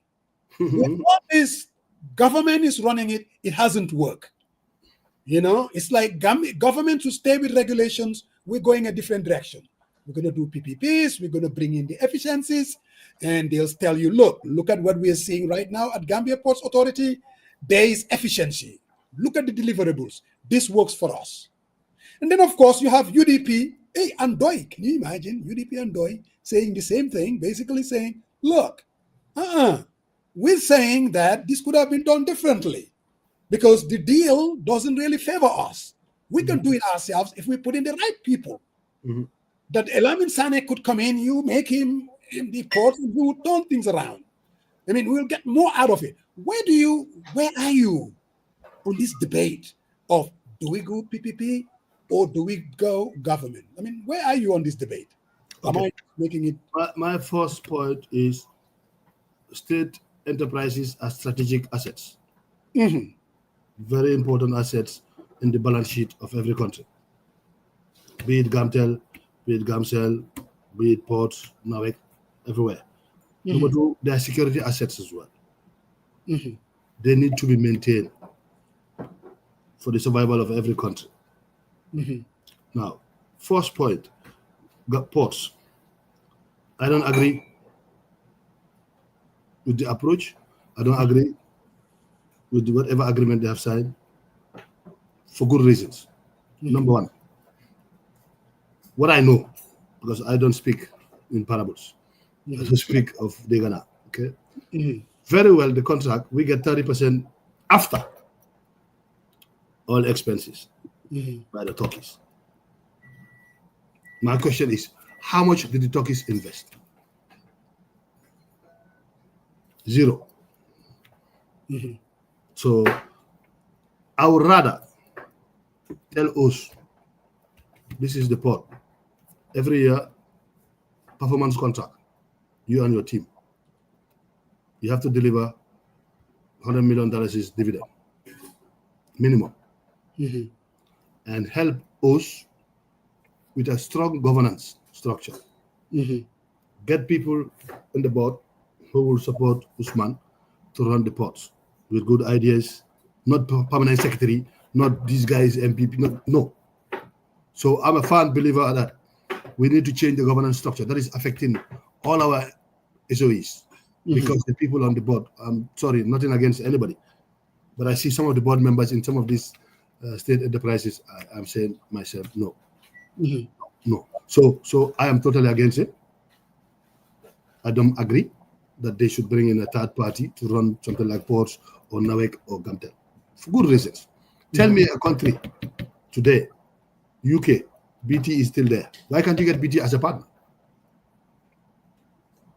Why can't you get British Telecom as a partner? because they're not only bringing technical assistance, but they bring in what? Advanced technology, because they have an investment there.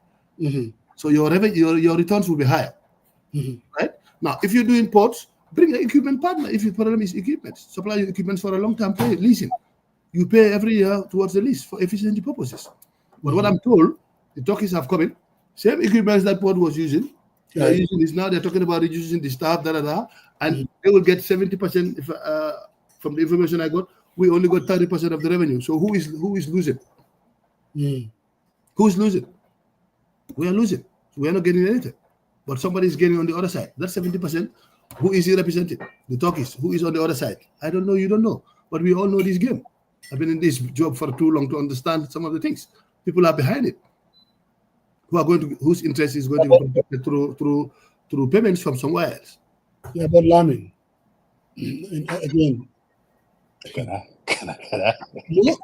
most people are saying most of these state-owned enterprises being run by government, going all the way back to the First Republic, you call them assets, but they are more or less like liabilities. You go to Gambia, for instance, you open their balance sheet.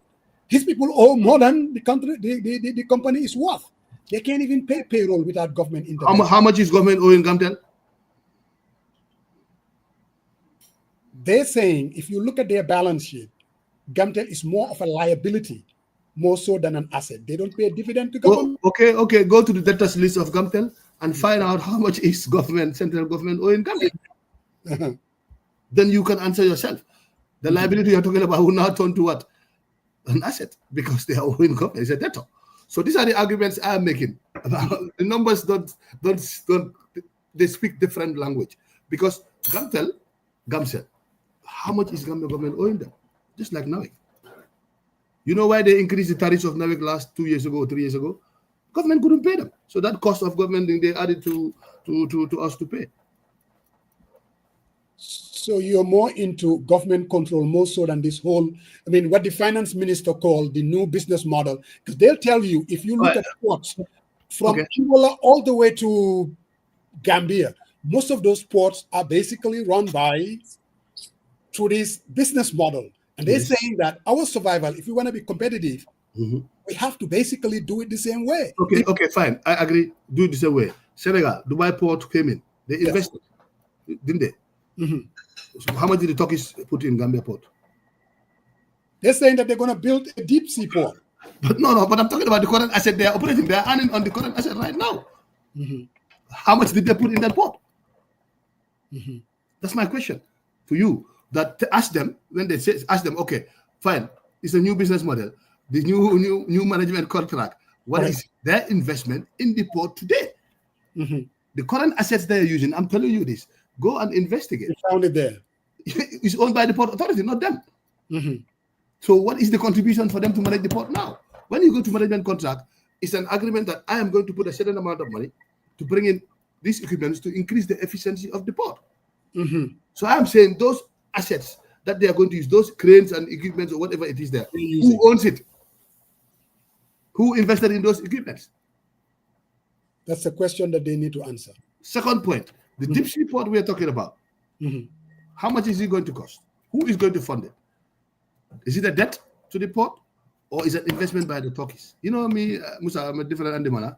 These are questions that need to be. So I'm the situation because I'm a doy def dara def ko mu leer transparent about it, don't hide behind it.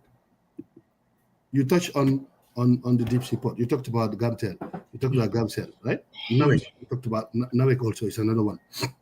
I managed NAWIC when I was in Standard Chartered. I know their issues. I managed NAWIC when I was in IDB. I was supported NAWIC. I gave them the lowest financing cost they would ever have, 3% per year. For about $20 million, I was giving them fuel. So I know these businesses because I supported Gambia when I was at IDB. I was a portfolio manager. Okay, I know this. So issues in your knee, man, Lamin Sanneh. Look, I have it's my personal opinion. I might be wrong, but I have a good reason to believe in what I'm saying. Now, the way forward, restructuring the parasitally is not because they don't perform well. Government is owing and they don't pay them. Number one. Number two, the governance structure is not right. They're there to serve the interests of the person who is there. Absolutely. So loolu lañu war a change moo tax ma ne la way forward mooy jëlal competent people to run the port ku mel ni Ous yaa nga ne si port bi life am yëpp port la ko spend Ous moo jógee Sierra Leone man maa ngi dem school boo Ous ñoo nekkoon mu ngi woon Forobe College moom moo ñoom Habib Dieng they all came and I think they work at the port and then he stayed in the port throughout port ñoo ko educate so his loyalty is with the port he has nowhere to go ku mel ni kooku def na rise na ba nekk MD so continuity is there he knows the port empower ko nga jox ko port boo xam ne dinañ ko support mu expand port mu invest in the port but when you always take money out of the port to do certain things like Jambe was doing all the money is going out somewhere else. Absolutely. How do you expect the port to invest in the machinery to be efficient? Absolutely. So loolu mooy argument ne def nañ ko it worked. We can go back to it. Man, I've read a lot about the port president because I've managed ports when I was in Sanchez, Gambia. I was lucky to manage some of the key sectors in Gambia when I was in the bank. And I gave them facilities to run business. Ferries, so I'm not talking about something like that. Absolutely. Time Adamadin when he was at the port. So I know so I know the port history of the port. All these parastatals, it's not something that we cannot fix. If Mauritius can get most of their parastatals working, let me give you an example. Customs, your warlord them how to run custom the field. Why can't you do it online? Definitely. So corruption, bureaucracy, you don't go on. Why didn't go on? So these are ideas you have, and we have it. And I keep saying to people, it's about the leadership. Thank you very much, Mr. Sanneh. Brother Maron. Thanks for asking 6 questions, Musa, but we'll go good, man. So Lamin answered them all. But Lamin, I think it's been a while, so I'm gonna ask my last 2 questions, and then we'll give you closing remarks and what you have to share with Gambians moving forward. Thank you for coming. So Lamin, I listened to you. I listened to you carefully. Just the question that Musa just raised, and particularly ports. And you talk about leadership, and of course we know the history back there, and you just highlighted the continuity of Mr. Jobate. But now it looks like they have an issue, and in terms of fixing that, and the trend that we've been for many years now, do you really think we should maintain the status quo? And I get the governance structure and everything, but you have someone who has been in the face of, who's been the leader, and the leader cannot deliver. And I'll call it a leadership failure by every measure, despite however you call it.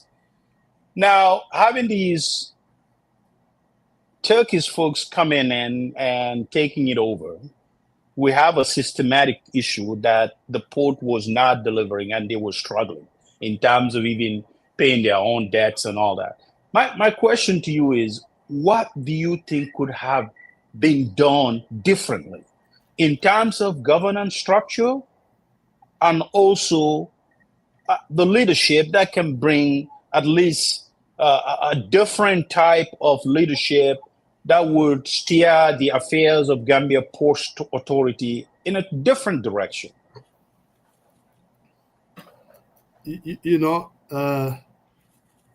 Gambia Ports has been performing for many years. And unfortunately, during the Jammeh regime, the investment was not continued to keep the port abreast to the standards that are expected. Most of the projects that Jammeh was working on were funded through one or the Ports Authority, from the revenues of the Port Authority, which were supposed to be used to fund the expansion and the maintenance of the port. Unfortunately, that was the situation at the time. Okay, because I managed Ports Authority when I was in Standard Chartered, so I knew how much revenues they were making. There was one point, ports bought the ferries, 300 million, I think, at the time, if I'm wrong. Okay, so I manage ports, so I know ports very, very well. So the issue with port is that lack of investment in terms of what is required, capacity, efficiency, because port is about efficiency. Simple. That's not in it. It's efficiency. How many times you spend to clear to complete a boat and turn it around, and the facilities and the services. That's it. And if you don't invest in those equipments, you have 1, 2, 3 equipments, you don't maintain them, they break down, you have one. So it's the investment that was not put in. That's why I said, if you do a performance contract, you said to Usman today, $300 million is my minimum in the every year as a performance. You have a 2-year contract or 3-year contract going to be renewed based on your performance. This is the board that we're going to give you, people who will support you to run the business. Government stay out. You wait for your dividends. If they don't deliver, you change. Bring somebody. That would change our system. I'm going to tell you post correct. Sorry, there's no issue with that. And these are the kind of things we are advocating for. You know, when we speak about UDP, and I'm very honest about it, we're not looking at saying, okay, we're going to do this. No, there's some soft things that we can do quickly will change the economy. You know, Paul is about efficiency, bro. Today, everybody's running to Senegal. Everybody in Senegal was coming to Gambia. Why? Efficiency. Same as our airport. These are two sectors, two assets that we need to find a way to quickly turn it. Small thing, some airline wants to come to Gambia, but the tariffs are high. So you are 0 today. So you're not getting anything. So if you go to -1, you get 100. So what are you waiting for? Definitely. Simple business, Musa, right? Definitely. You need the revenues. But we cannot continue saying that these are state assets. State asset has to produce. Even Nawek, I will turn Nawek around. No doubt about it. Easy. You know, you cannot continue buying petrol HFO for Nawek. It's not sustainable. Spare parts, theft, wrong product, all lubricants. There's long things happening. There are certain villages we don't need power. We need solar. You know, you could go to solar kura, put charge and telephone and free, right? Right. Why you want to put them on Nawek? Like Badibu, you don't have to put power. You put solar system there. This Badibu, they don't need that. Like, they're gonna rebel the Nyom Saria. Somebody like Badibu gala. So gala. So I have the liberty to hit at them wherever I like. And this is Mundara. I'm not telling you but we have a plan. Right. So Gambians should understand. Sometimes you get a certain level, you need to look on the other way around. Definitely. Happening, we can't continue. This time we need to get it right. We can't miss it. And all these state enterprises will add value. Government need the revenue. For example, I'm a fan believer we have to reduce the taxes. Because Gambia people cannot pay that high tax. They cannot even feed themselves. Stress Buneka Gambia, everybody. Because everybody is tax to your throat. Where is the money going? Salary. The other SOEC, they should contribute. They are not contributing. Why? They are not efficient because some of the things that they need. Look at GIA. Grand handling, get it, another competitor as a local. Why are you bringing Nora or no, I don't know how they call them? For what? For what? You have a national entity that is doing that. It should be a monopoly. When you go to England, you have British Telecom. They're still there. So in France, they still have that telecom company. Why is Gamtel struggling? Why? This Gamtel was when I was young, man, Gamtel has so much talented people. They were sponsoring people going to studies. They had so much money. They were one of the best in Africa. What happened? It ran to the ground. We used to Seagull, right? Seagull. Oh, yes. And they were exporting fish. Yeah. What happened? NPP, something like that. What happened, bro? And those are job creating opportunities. We missed out. And the Gambia Sea is still there. The fish are still there. Somebody's making money. We are not making money as a country. And is that normal? So more than leadership is very important. It's very important, Musa. So the right leadership. We're gonna go around and around. Whatever initiatives you bring in, it's gonna be killed because the people need to understand. And I keep saying, we are not gonna get it right 1-2 years because there's some hard decisions to be taken. Definitely. And we'll take it if we're there. For the better interest of everybody for the future. You build. And to build is not easy, but you need to be honest. That's what we are lacking today. I speak to some of the ministers and I tell them, you know very well this is not right. You know it. There's no doubt about it. Why do you do it? Tell your principal, no, it's not right. Tell him. Man, I will tell him.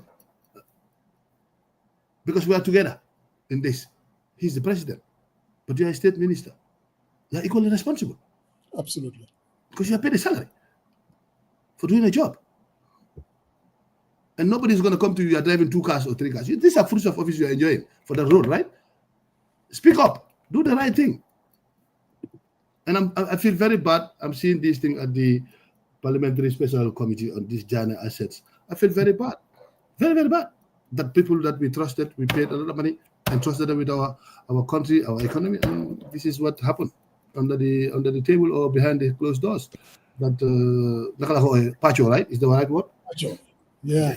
Yeah. I mean, we definitely appreciate your insight, and I get a lot of texts. Your Kianka folks are saying, you see, we got a Kianka man of smartness, and they are all very excited, and the buzz is like, but I mean, listening to you, and I keep shaking my head, and I keep saying, what are we losing? You named Baba Fatajo, and I heard great things about Baba.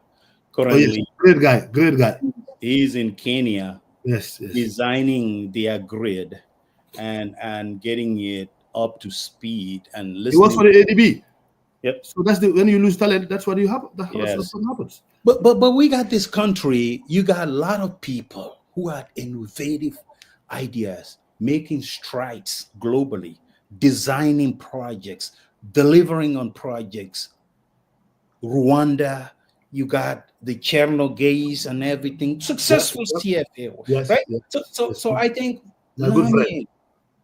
What is our problem? Because it seems like every time we have folks that wanted to shake the status quo, that don't want to do business as usual, politics get into their way, and obviously they get frustrated due to bureaucracy and all that stuff, and they end up leaving. What would be your message? And if you had to talk to the president, right? For example, you the right skill set. You have someone who is leading our agriculture today, who has no business being an agriculture minister. But why for so long that we're not recruiting the necessary human resource to deliver on what is promised for the Gambian people? And it seems like we are in a hole. Every time, things happen, competent folks get relieved because folks don't get what they want, what they were used to for how many years. So I think when I listened to you, I said, well, why are we missing this opportunity?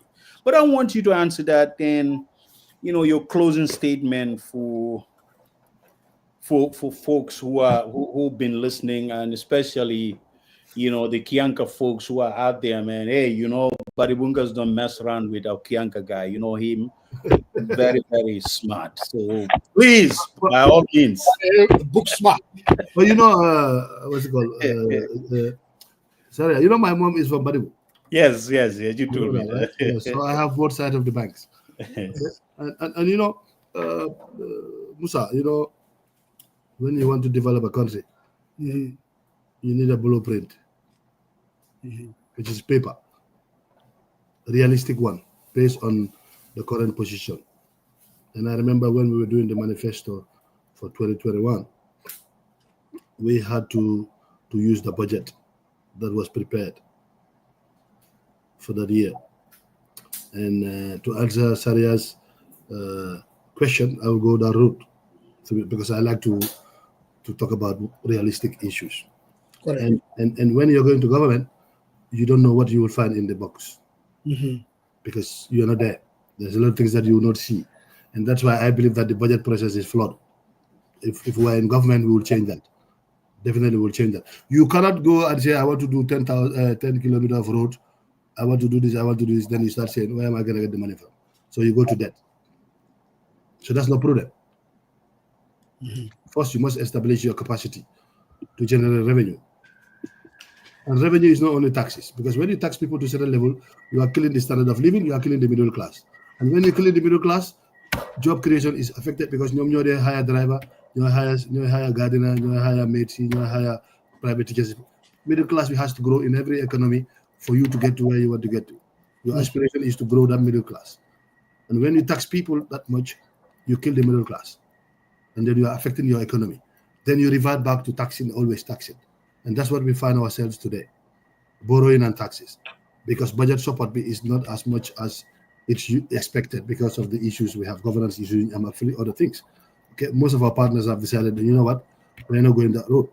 So coming back to the point, we have to sit together as a country and say what kind of leadership we want. Because all these things hinge on leadership. We can design the best budget, design the best strategy, design the best program. If the leader is not there, we will not get through. And it's a good example of what we had. While I was in government with Barrow, no disrespect, but I think it was one of the problems.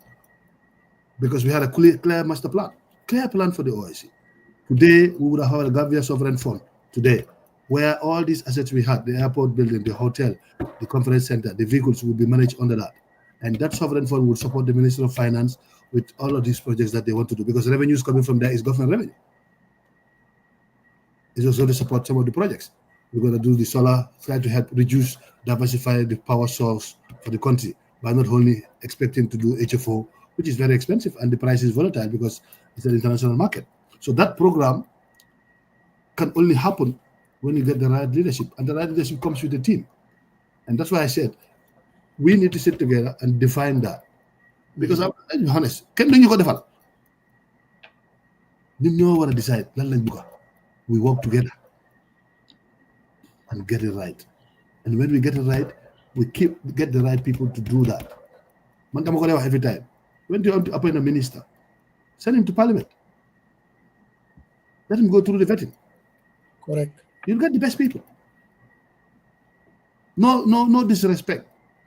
But if you put people based on, okay, but I left minister for the sake of I wanted to do what I wanted to do, the country is losing. Man, I stood up when I was there. And I was seen as a rebel because certain things comes. I said, no, we're not doing it. Because it's not in the interest of Gambia.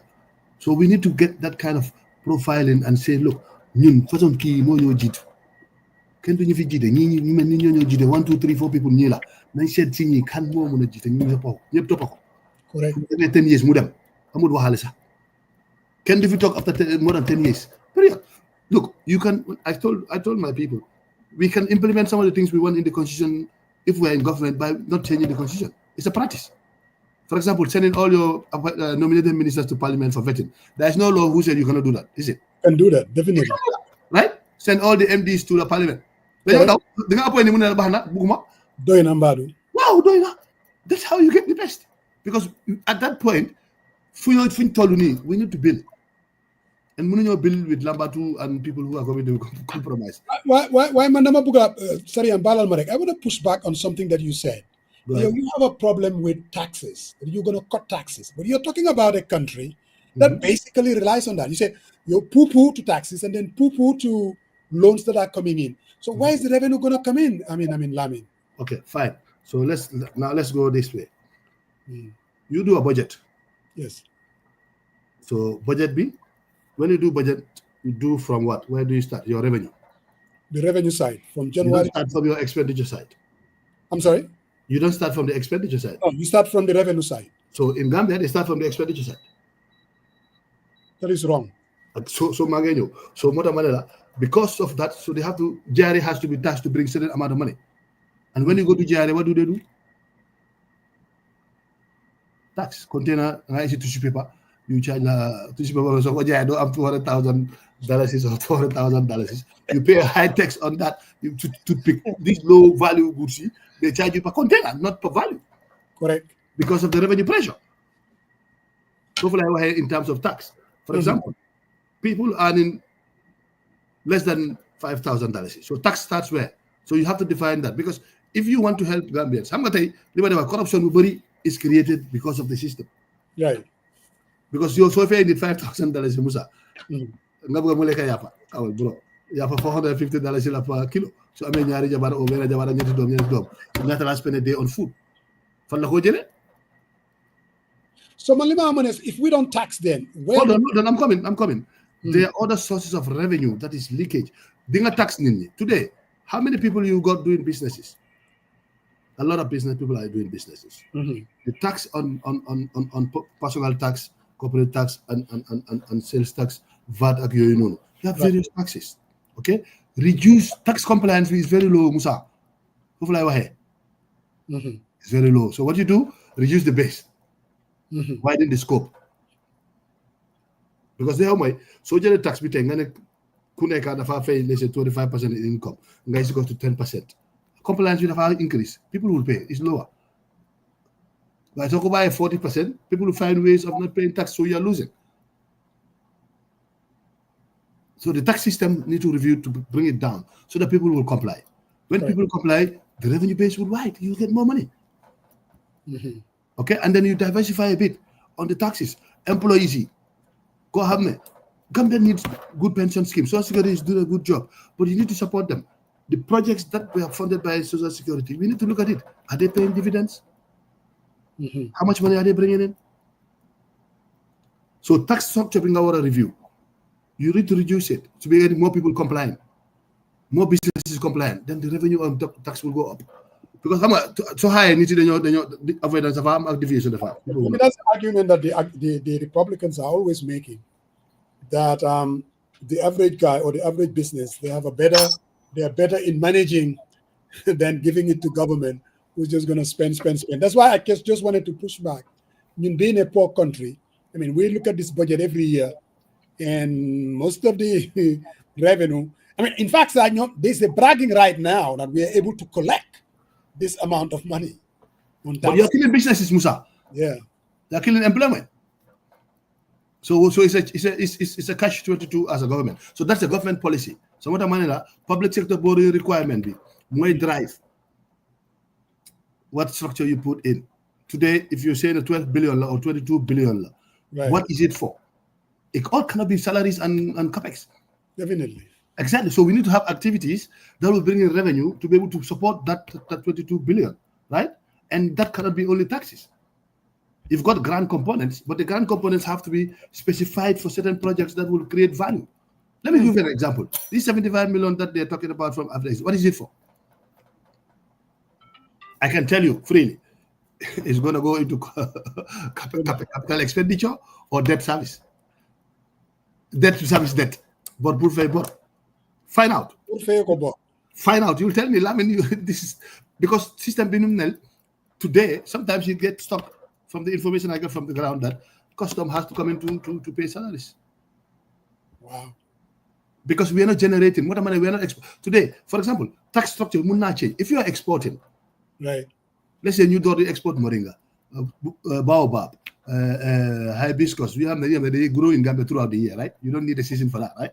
Okay, there are crops that you can produce which are high value products internationally, big value. Come get it, which is seasonal in our case, but others are big businesses, right? Like the avocados and stuff like that. Okay, you can do small scale and grow with it, but it's high value products. Absolutely. That brings a lot of effects that would help support the currency and also help you in the revenue side because sales export duty to the other areas where you can make money to reduce the pressure on the individuals. Man, individuals because you drive the informal sector drive economy. Wow. So I want to support that score to support the informal sector. Then we are stuck. A country without a strong middle class is stuck. I'll give you an example. We gotta bring you back, Lamin. Definitely gotta bring you back, and it's been an interesting conversation. So why did you back? My pleasure. Anytime, Musa. My pleasure. You door tamit di li averi jamba ji ñu export ko, that's where the money is. No, but look, Musa, it's legal in some countries. Yeah. Right? Look, we used to export flowers, right? Horticultural flowers, right? Exactly. What happened? It's dead. Kenya take over the market. And the place that they used to do it from is next to the airport, right? Yep. So we need to go back to those things, Musa, because there's value there, and that will support the country. Agriculture in UDP, production is the cornerstone. No doubt about that, because that's our comparative advantage. We can do certain things easily without investing too much. Absolutely. But we're ignoring it. We are importing even toothpick. Comparative analysis, close the loopholes, close the leakage. That takes you, increase your mobilization. We've seen Yankuba does it. A lot of people are doing it, Lamin. Thank you very much. We appreciate your time. My pleasure. A lot of people are saying, oh, today, for the people, by the people is very fresh. I hope, Musa, you get a better rating. I mean, I hope so. You know, I'm not promising, but it looks like it. You know? No, I mean, if you need me to come on any specific topics, let's have a discussion, bro. Because this is our country. Smart guy, man. Definitely. We'll definitely bring you back. Because again, we have to come together. We have to come together. Someone texts me, says, if Lamin starts speaking, man, this is your Kianka brother, and you know he's in CI. He says, if he starts speaking, man, he sent a chill through my spine. I say, quit exaggerating, man. No, it was a pleasure. No, it was a pleasure. I know. Yeah. It was. Hey, they are very excited that my phone came buzzing today. So I must apologize. Yang has tried a couple of times, but unfortunately, those times because of flight times, I did not want to commit. Correct. I'll be at the airport, and I don't want to start something to. So when we get the right time, so this time I'm here. I'm in the US. I leave on Wednesday, so at least it was a good timing. So I'm happy. Thank you very much, guys, for bringing on board, and it was a pleasure. And I look forward to more of our engagement to discuss issues. We need to discuss issues together and find a solution. Absolutely. The future of Gambia is us, and we cannot shy away from it, Musa. Definitely. Yes. Okay, guys. Thank you. Enjoy your Sunday. Okay. Bye. Thank you very much, Tommy. Bye.